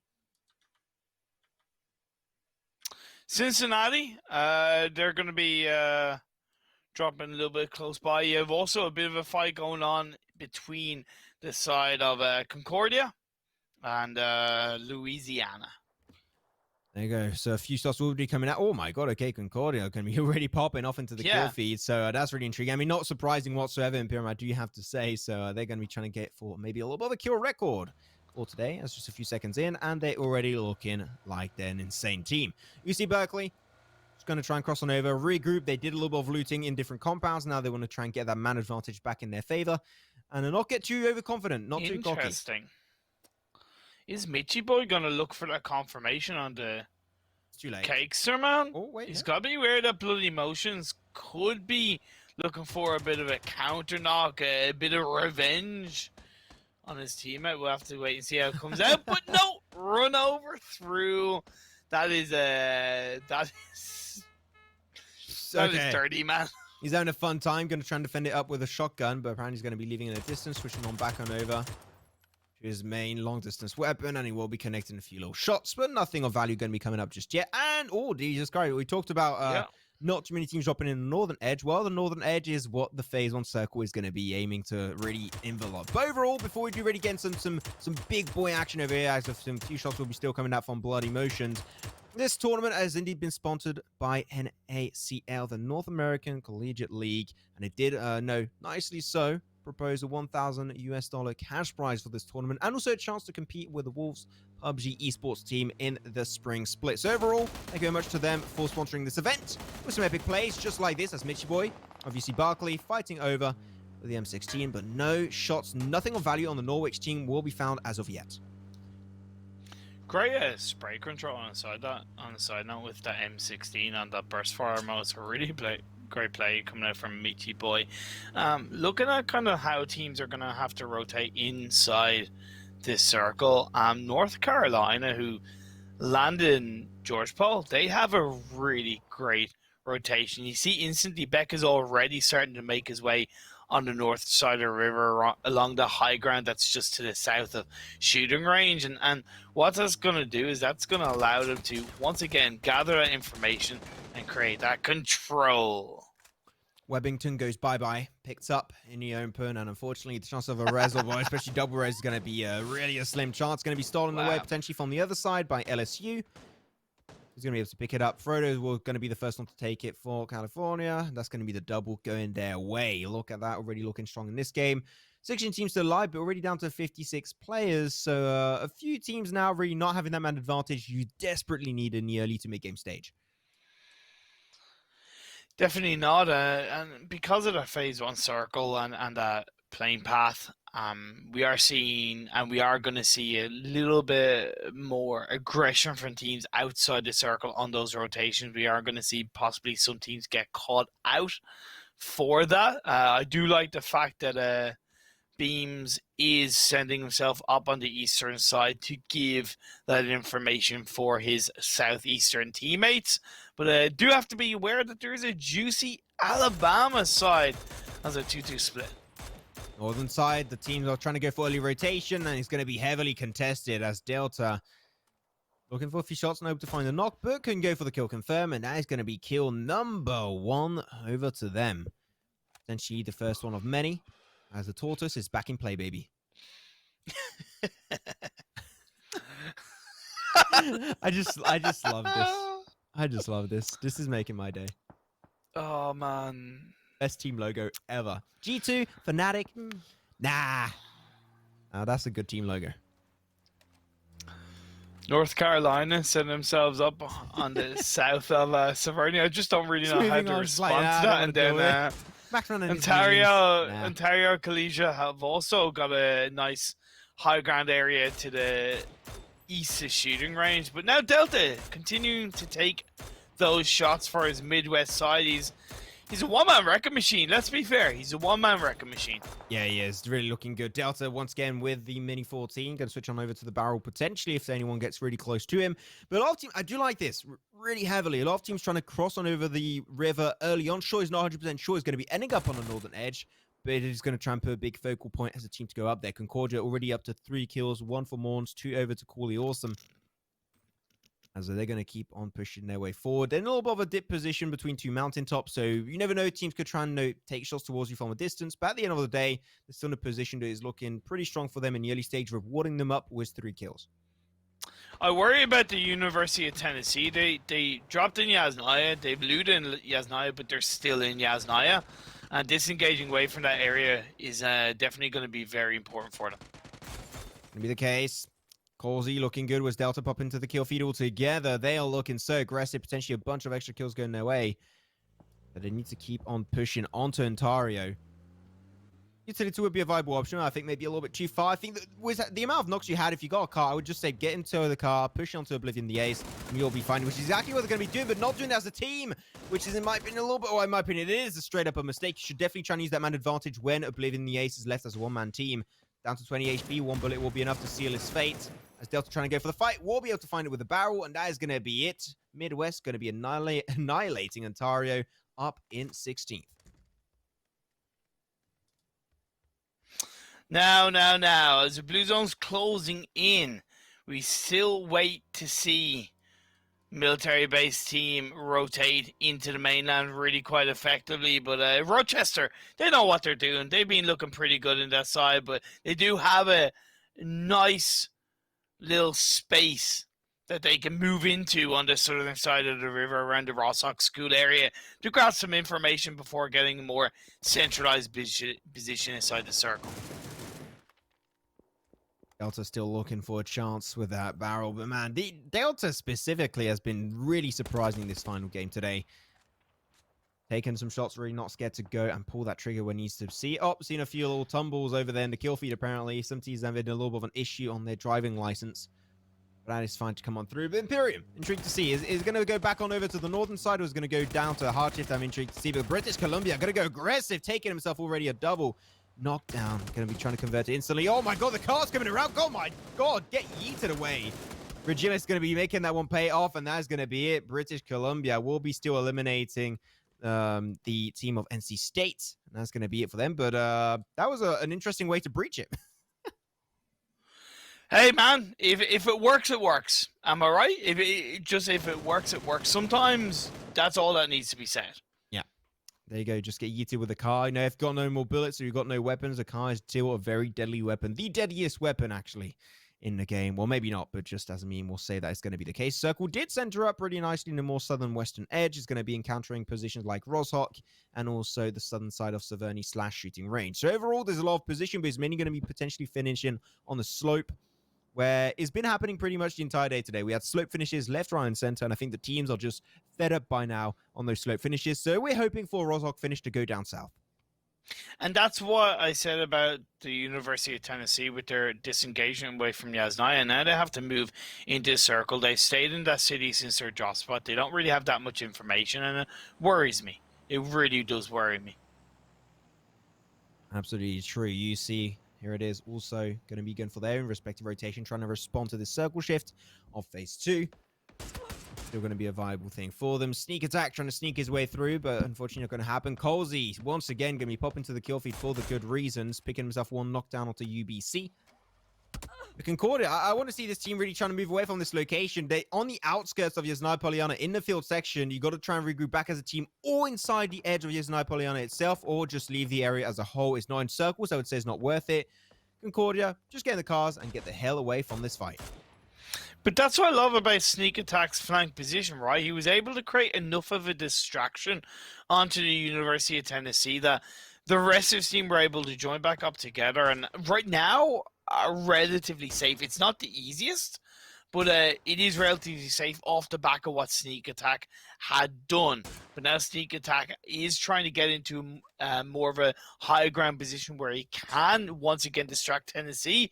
It's going to be a little bit more pressurizing for the rest of the Concordia teammates. But they're using the terrain and the dips around them to back off and, as you said, kind of disengage away from that Yasnaya area. Yeah, and that's definitely the vibe option for them. Sneak Attack might be left behind, but you know what? If the majority of his team does make it out alive, it's still going to be worthwhile. Spancargo looking for a few opportunities. She's going to try her best for Central Florida to represent University. At the end, getting pushed up by the Southeastern team, and they were just destroying it last game on the Erangel Imperium with 12 kills to their name.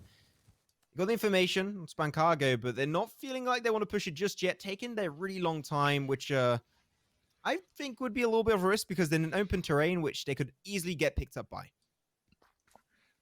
Yeah, but you also have to tread with caution because they might not have all the information, as now the rest of the University of Central Florida side are looking to join up and give a little bit of support to Spancargo in the garage area. What I do like is that Big Butt Judy is maybe going to be able to provide that high ground sightline for the rest of the Central Florida side. You're right, Pluie is not going to spot it out. Going to take some heavy damage, trying to fight back. No headshots found just yet, unfortunately, on that trade-off. Now at least they know where one of the players are currently playing around those walls. Going to move on back, retreat. This is a position where you know you're going to get pushed on heavily by Southern Oh, Eastern. they're going to disengage. I'm actually okay with that happening, but I think that they should try and do it like behind the main, like, you know, the little hilltops. So I think that overall that would have been maybe a little bit safer. But at the end, it's still going to make it up, pick enough speed, and they will be completely fine. But it seems like we do indeed have the circle going more further down south, which is still going to be a pretty heavy slope. And I would say here, where you want to go, northern side of Rostock. Take that box building and just spray all the teams that are fighting up north on the slope. Or you could take the very southern part of the north part of the river because that's downhill, so it's a low ground terrain. You're able to look up that hill up towards the members of Rochester and maybe make it work. Nice shot from Shabs, able to find himself one player of UTK. He's not the only player, and he's really down so damn low. One bullet or just a long distance grenade could still have a huge overlap and influence on this fight.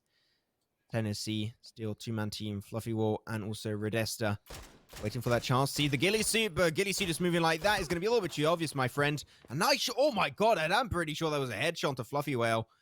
Put down to just about 1/5 HP. That was a great shot coming out from the other side. And, you know, these are outside the circle. Tennessee and UBC, they're outside the circle, so they really have to kind of move in, right? And for Tennessee, it's not really kind of looking too good for them because they're only down to 2 players. Yeah, indeed. That's going to be a little bit of an issue for them. A little bit of a pebble in their shoe on the long game. As Colsey trying to get back towards Delta, he wants to get the rest. Delta's been popping off this game. You want to keep him alive as long as possible. We're pushing versus a team that is really strong, and they just go for the instant shot. And that is going to be it. You see Wall taking himself an extra 2 frags. Oh, Midwest, go bye-bye. And now as the teams are going to be rotating into the circle, a little bit of action coming in on the western side as well as CTX. Going to be looking for SC, not quite Southeastern, are going to survive this. Yeah, pushing on Bauer. Chaotic once again, Southeast. Trying to get himself another great game if they potentially can, just like they did on Erangel game number 2. It was 12 frags. I remember repeating that already for the second time, but it was definitely a really worthwhile game to represent and, you know, showcase. Oh, nice. Looking once again for another kill. That's going to be kill number 2 under their belt. Still a lot to go for. The circle has been centering up in really good fashion, but it's about to close up once more. And I would love to see it end up in Rozhok because it would be a hard circle. And I'm evil, so I like to see these players suffer. Going to be pushing towards UTK. Max, Rochester, they're a 4-man team. They have a 1-1-1-1 spread. They have a really clean control inside the circle. But the thing is, can they hold on to it? Because teams are going to be converging shooting. Sneak attack eliminates Tennessee. Already up to 6 kills, and they just look even more unstoppable than what they've been doing so far. Their consistency in terms of frags and position has been overwhelming the competition so far. And they've maybe closed off with another top 3 on this final game for this Collegiate Battlegrounds Association tournament. We'll have to wait and see, but the circle comes up, and it does go up northwest, where one compound is currently free. That could be good for the side of Crimson. It's also great for Rochester because, once again, they do control now the southeastern side of the circle. They do have Central Florida side to the east of them, and then to the east of Central Florida, you do have Southeastern making their way upwards. So we'll have to wait and see how these two teams hold on to this potential team fight. It came down to the conclusion that the circle always goes over to Rochester. That's like over 4 games. That is my thesis. They're the circle magnet gods, and they always keep on getting it. So overall, we'll see if they're going to be able to use that one to their advantage. So far, they still have not got themselves a chicken dinner, but they got close on several attempts. Let's see if the 4th one might just be the proper one. As I talked about this compound, you know, taking the shots from down below onto the teams that are fighting on the slope. It was a good position, theoretically, if the circle still had Rozhok inside of it, which is not the case. So now the teams that did decide to go down south are unfortunately going to have to cross on over. This is why I'm not on IGL, because I would suck at that position. But then again, what I would say for Alabama is just full send it into the river and hold onto a south river line. But we'll have to wait and see how it does come out, as nice shots are being thrown out by Span Cargo, but she gets knocked in return. Yeah, knocked in return. Looking for a little bit of a better opportunity potentially for the later game stage. But I like the fact that Crimson's team were able to take that compound under control. So that's exactly what I wanted to see happen for them. But especially like Rochester. That split, I think, is good for just information gathering. Maybe not the best for going aggressive, but I'm intrigued to see how they're going to play their cards correctly. As UC Berkeley, having one of their players knocked away was Magnum. 2 players, also Frodo and Mitchie, were taken away early on. And now Shane's going to go for the spray and is able to find it indeed. That's a knock. I'm going to give him more precious time to go for the res on his fallen teammate. I don't get why Fear the Fork went in on his own, right? You're up as a full squad. You got to make those numbers count. As British Columbia trying to hold on, but not for long. Cincinnati are eliminated. Yep, Cincinnati, CLA to Alligator. Fun time having you around. You can go and now rest. I mean, rest is actually North America, so it's actually pretty somewhat early for them, I do believe. But at the end of the day, Monty's going to be coming in with health hot with some SLR shots. But unfortunately, the SLR shots are not going to get those knocks just yet. He's going to be the last player currently standing for his team. Is going to be Sneak Attack. On down towards Morns to go for the res, but unfortunately for him, the blue zone is currently closing in on this fallen teammate, and they're downhill right now. They're going to buy some time with some smoke, which I think is desperately needed for Concordia, but Imperium, will it be enough to keep them into this game? I think it's going to require a little bit more than a few smokes to survive this. Well, the good thing is that there is still kind of somewhat a relatively decent amount of space for Concordia as a Magnum. It's going to be able to get knocked down, but it's going to get returned. As Berkeley just trying to hold on. It's going to be Ihan Shane left on his own for this Berkeley side. And Magnum was feeling confident pushing with 1 HP. He was like, yep, yeah, you know what? God damn it, full send it. You never know. It could be a nice clutch happening for me, but it's not going to be paid off in that way. Flores and the State still got Fear to Fork, the man that really popped off in game 1. Then game 2, game 3, really haven't seen too much about him, but let's see if he can try and come back into the final game of the day. Don't know what to play. Gonna spot one. Okay, well, that's a free kill. Wait, no, he's not able to find it. No way, bloody motion. We're switching over to the UMP. The shot, well, that was like spot on. How does do those bullets not connect? I have absolutely no idea. He's coming in with literally just 1 HP. He will get knocked away eventually, but still, he survived for way longer than I would already expected from the get-go. And NU will be eliminated UA in overall 11th.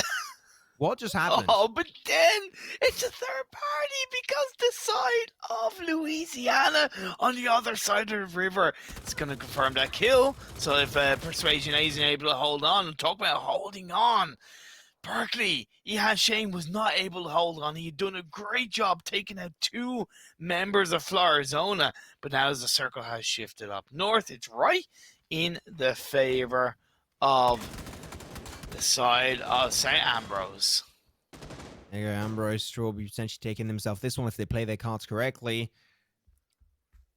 Southeastern looking for an opportunity to push their way up onto Rochester, but they's not going to be given an opportunity, and Rochester will be taking that one for themselves, and it's going to be then of Southeastern. But Rochester, once again, Imperium, one of the top 2 consistent teams, despite us losing ourselves the team earlier of Concordia, took himself 2 chicken dinners on game 1 and 2. Now it's time to shine for the side of Rochester. Yeah, but then again, they kind of gave space and time for the side of Central Florida to move into circle from the eastern side. And it's going to be that clean 2v2 on the edge of the circle between these 2 teams. And all the while, once again, St. Ambrose, they can just sit pretty inside that compound on the middle of the circle. Yeah, Pseudo Void is going to be found away for the side of Rochester. So now it's a 1-man team, 1-man army plays as Louisiana State is going to be eliminated in 7th. 6 teams still remaining in this lobby. Could be potentially down to 5 if Crop GG does die eventually. He's pushing towards Central. Looking for that chance. 30 bullets in that barrel clip. 30 peek on top of that mountain. No one's going to spell him out. Finds himself 1. Can he get the 1v2 right now? Going to retreat back. Wants to go for the slow heal off. Was that first aid kit, get himself back to 75% health, which I think is a good option. He knows that the opposing side will not have time to go for that first for the res. Potentially. He's going to be actually trying to buy some time with some smoke, and now Crop GG, he knows that smoke means he's going to go for the raid. Grenade. He's going to go potentially for grenade or for the pushes. He has no utility, which he does not have any grenades actually in Imperium. He's going to go commit to it. He knows that smoke is going to be his chance to get closer and closer. Nice, close and personal. Some random spray. You can't spot them out just yet. Random spray, random bloom inside those smokes, but the information is not going to be given over. And he's really just struggling to find out. Now you know that you're giving too much time over to the opposing side, so he's just going to slowly retreat back to the compound, and the circle is once again moving away from his position. Had to be careful he didn't get backstabbed, and you talked about moving away from his position, but that's great for the side of Florizona because they're going to move in on the south side of his crop, just take a few shots onto Mellow Panda. All the while, St. Ambrose now continue to look to control the area in the circle as Concordia still up as a 2-man team. Going to try and fight their way into the edge of circle from the northeastern side. Yeah. Down south, going to be Florizona State. Looking for a few sneaky angles with that DMR with those bolt action snipers. But unfortunately for them, I think that is not really the best course of action. I think their course of action should be focused on making it uphill. And going uphill dead center of the map might not be the best option. But unfortunately, you have no other options in the matter because you've got a team on the east, you've got a team on the west. So you just got to funnel up in the central position of the circle. And just really pray that you don't get too heavily shut down by teams around you. Concordia going to be back into the feed once again. It's going to be Mons on sneak attack, as we're going to be seeing ourselves Central Florida get eliminated in 6 and 10 kills once again over to Concordia. This team is looking unstoppable despite being a 2-man army. They are still so good. Fear the Fork gets knocked down. Mellow Panda is on his own. Great push coming out from British Columbia. They know they want to control the southwestern side of the circle. Grenade is going to get popped out. Is that going to connect onto Mellow Panda? Not quite, misses the beat just a bit as a Mellow Panda is prone down in the grass. Yep. Fear the Fork was taken out. Especially like up north, you just have this great position out on by the side. Oh my god, the shot's coming out from Crop. That scared me a little bit there. I thought he was able to find it, but no, it's not going to be the case. But now Concordia Imperium. You know what I think about this one? We're going for this 1-1 split at the very last second to enter into the eastern edge. Like, is that just overconfidence, or like, how do you think about that one? Honestly, I know we've barely seen anything other than the 3 games of Concordia, which they pulled out some massive performances. But I think it's safe to say that it's Concordia doing Concordia things. That's it. Maybe I'm being a bit presumptuous, but after again, 3 games, we already say that. Yeah, yeah. I think it's because respected, the team, two chicken dinners in the 3rd place. Come on, like, how can I really question what they're doing in the final moments of this 4th game? It proved to me that they know how to handle these games. There you go. We'll say it then. Concordia doing Concordia things. British Columbia's player. Oh, Shabs will not be able to find it. Cruzy trying his best to make it happen, and he will be able to make it happen. Finds Florizona State. They are down now to top 4 teams. as once again, fighting in his top 4, none other than Rochester and Concordia Imperium. Talk about consistency in the circle. Slowly starting to move away, but I like it. Concordia, this is what I wanted to see, coming back as a two-man team. They got Mons and Sneak Attack. He's going to be pushing that one on the own, but they find himself that initial knockdown, also making himself easier. They want to use that chance of that knockdown to push their way in. He's literally going to be crashing into this compound, exploding the walls, exploding those barricades. As Utility Wall coming out, Sneak Attack. They're taking 2 fights, like 1 fight each, Imperium. They're not fighting together, which I think would give them a huge edge on those fights. Sneak Attack. Oh my that door, gonna try and maybe find a few nice shots, but Sneak Attack, no fear, just fight. Going for the solo compound breach.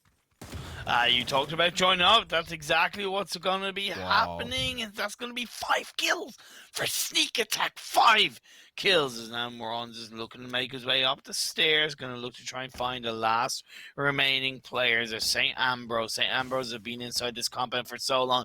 Maybe they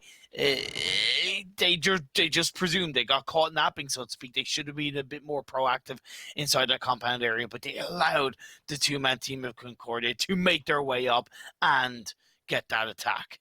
No, I said at the very start of this stream, right? This, despite maybe some teams not being really too well known for the public, this might still be the chance for these teams to make it and get their name on the map and get maybe the recognition they all deserve and make it to maybe a better stage of PUBG esports as a whole. More than 5 kills going his way. We did see the side of Rochester get eliminated in this game in a 4th.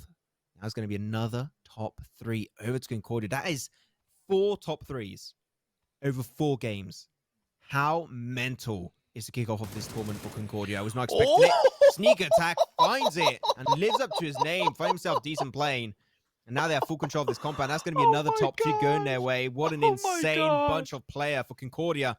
British Columbia is going to be down to 2 crews and few 2v2 fight currently happening in their vicinity, but they are center circle British Columbia, forcing Concordia in their vicinity as they're already starting to try and think of how they're going to be leaving that compound. Do they have the smokes to do so, though? That's my question. As Cruzy spots it out, but it's not going to go for the spray just yet.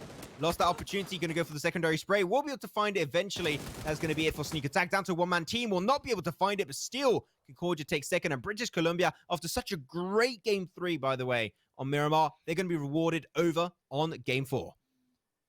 Man, really well played by British Columbia on the western side of the map in the last kind of 2 or 3 circles. They didn't have to do too much, but they rotated really nicely along the way, and they did get those aggressive pushes onto the likes of Florizona when they needed to. Again, just take control and stay controlling on that western side. But, man, with all due respect to British Columbia, we have to talk about Concordia, right? We have to. How much more are they going to do? This is only week 1, and we've seen 4 insane games from them. 2 chicken dinners, a 3rd place and a 2nd place. Wolsey Sports, sign these boys up. I'll tell you what. I'm going to put my money where my mouth is, Max. I'm going to put my money where my mouth is. If Concordia don't win the CBA, if they don't win the CBA, no, sorry, if they do win the CBA, I will give €100 to the Play for Pink if they win. I'm putting my money where my mouth is. Okay. I'm putting my money where my mouth is. Concordia have impressed me so much. Sneak Attack, just the level of aggression and proactive play. Yes, did they punish more passive teams? Yeah, of course, but that's part of the game, right? If you're able to recognize a team's passive play and expose that, all the power to you. I do definitely respect that, and I think it's a good idea overall you bringing up the Imperium, but like, it's just they've been playing like really good positions. I think sometimes their rotations on, like, if I can find maybe something negative, is like they late from time to time, but they make up for that. Fair. With hyper realistic aggressive plays, and I think that just keeps on rewarding them with just really good fight opportunities. They pick up a bunch of kills along the way, and at the end they end up in, like, 2nd position with so many frags to show for it. So overall, they has now deserved my respect. We're going to have a few replays coming on through. That's when Concordia started popping off into the kill feed, and they already had 3 kills in just the first 5 minutes of the game, Imperium, which is absolutely mental coming out from this team. But also Delta of Midwest, like this game, like the long distance shots, which is so consistent on his end. He also, got the most damage, 1,879 damage from Delta. Incredibly good coming out from then, and you know, even as we will be able to kind of show the overall standings after those four games, it's such a great. Just such a great set of games, and that Erangel game kind of ending once again on, I would say, some awkward hillside to the north of the river. It did test a lot of these teams, and if you're not super familiar with the Erangel game, with the Erangel map, and kind of every inch of the terrain, navigating around it is very tricky, like very, very tricky. I do have to agree on that one, but there you go. Now we're getting towards the late stage game where really it was just Concordia pushing anything that was moving in this lobby. They saw Tennessee, went for the push onto the gas station, found the kills, did so almost the entire game. And the team that is able to not only go aggressive, but remain aggressive the entire game, despite them being a two-man team, is really surprising to me. At the end of the day, you also had that play from Bloody Motions, who went for like a fishing simulator. Unfortunately, not able to find himself that one player, Ginger Jesus, but at the end he did get it after that shot when he came out of the water. But still surprising that those bullets did not connect. That was a little bit weird to me, but you know what? That's okay. Still, he got rewarded with the frags, and that was the end of Ginger Jesus, that got eliminated with his team early on. Man, but then just like looking at those highlights, you saw Southeastern doing what they could, but they got overwhelmed by Rochester, and that's another team right there. Rochester impressing me as well. Like Rochester,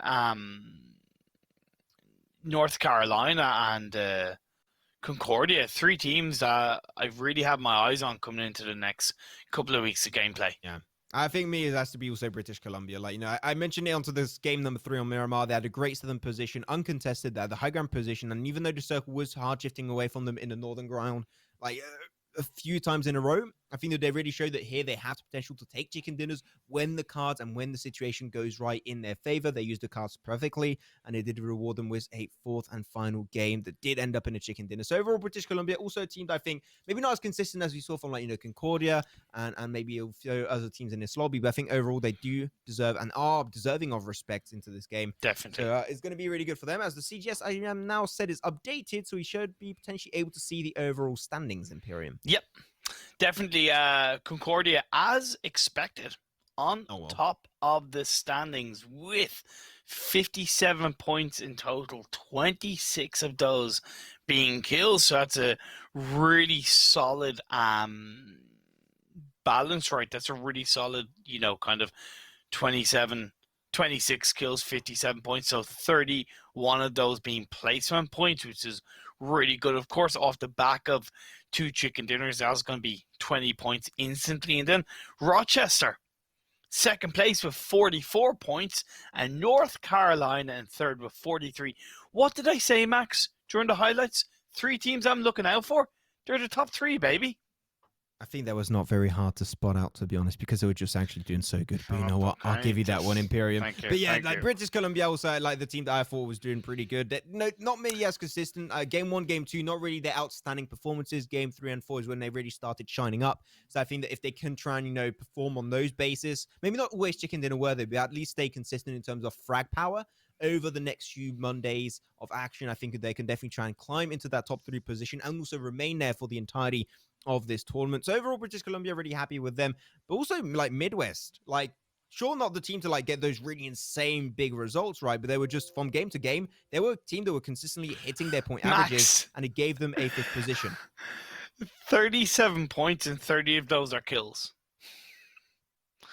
37 points, Aggressive. and 30 of those are kills.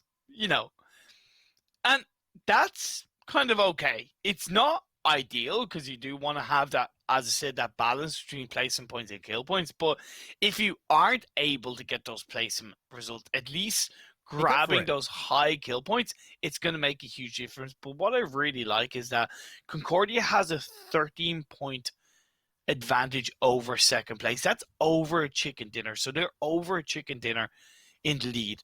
And what's even more important is that that's the same amount of point difference as it is between second and 6th. So as the teams in like, second, third, fifth, sixth, seventh are kind of, I'm not gonna say tripping over each other, but fighting to kind of get ahead of each other, Concordia can kind of go into next week way more confidence that they have that solid cushion over second place alone.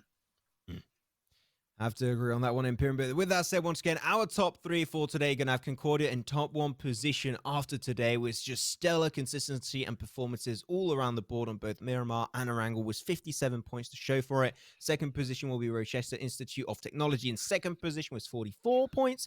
Then there's going to be North Carolina State University in 43rd.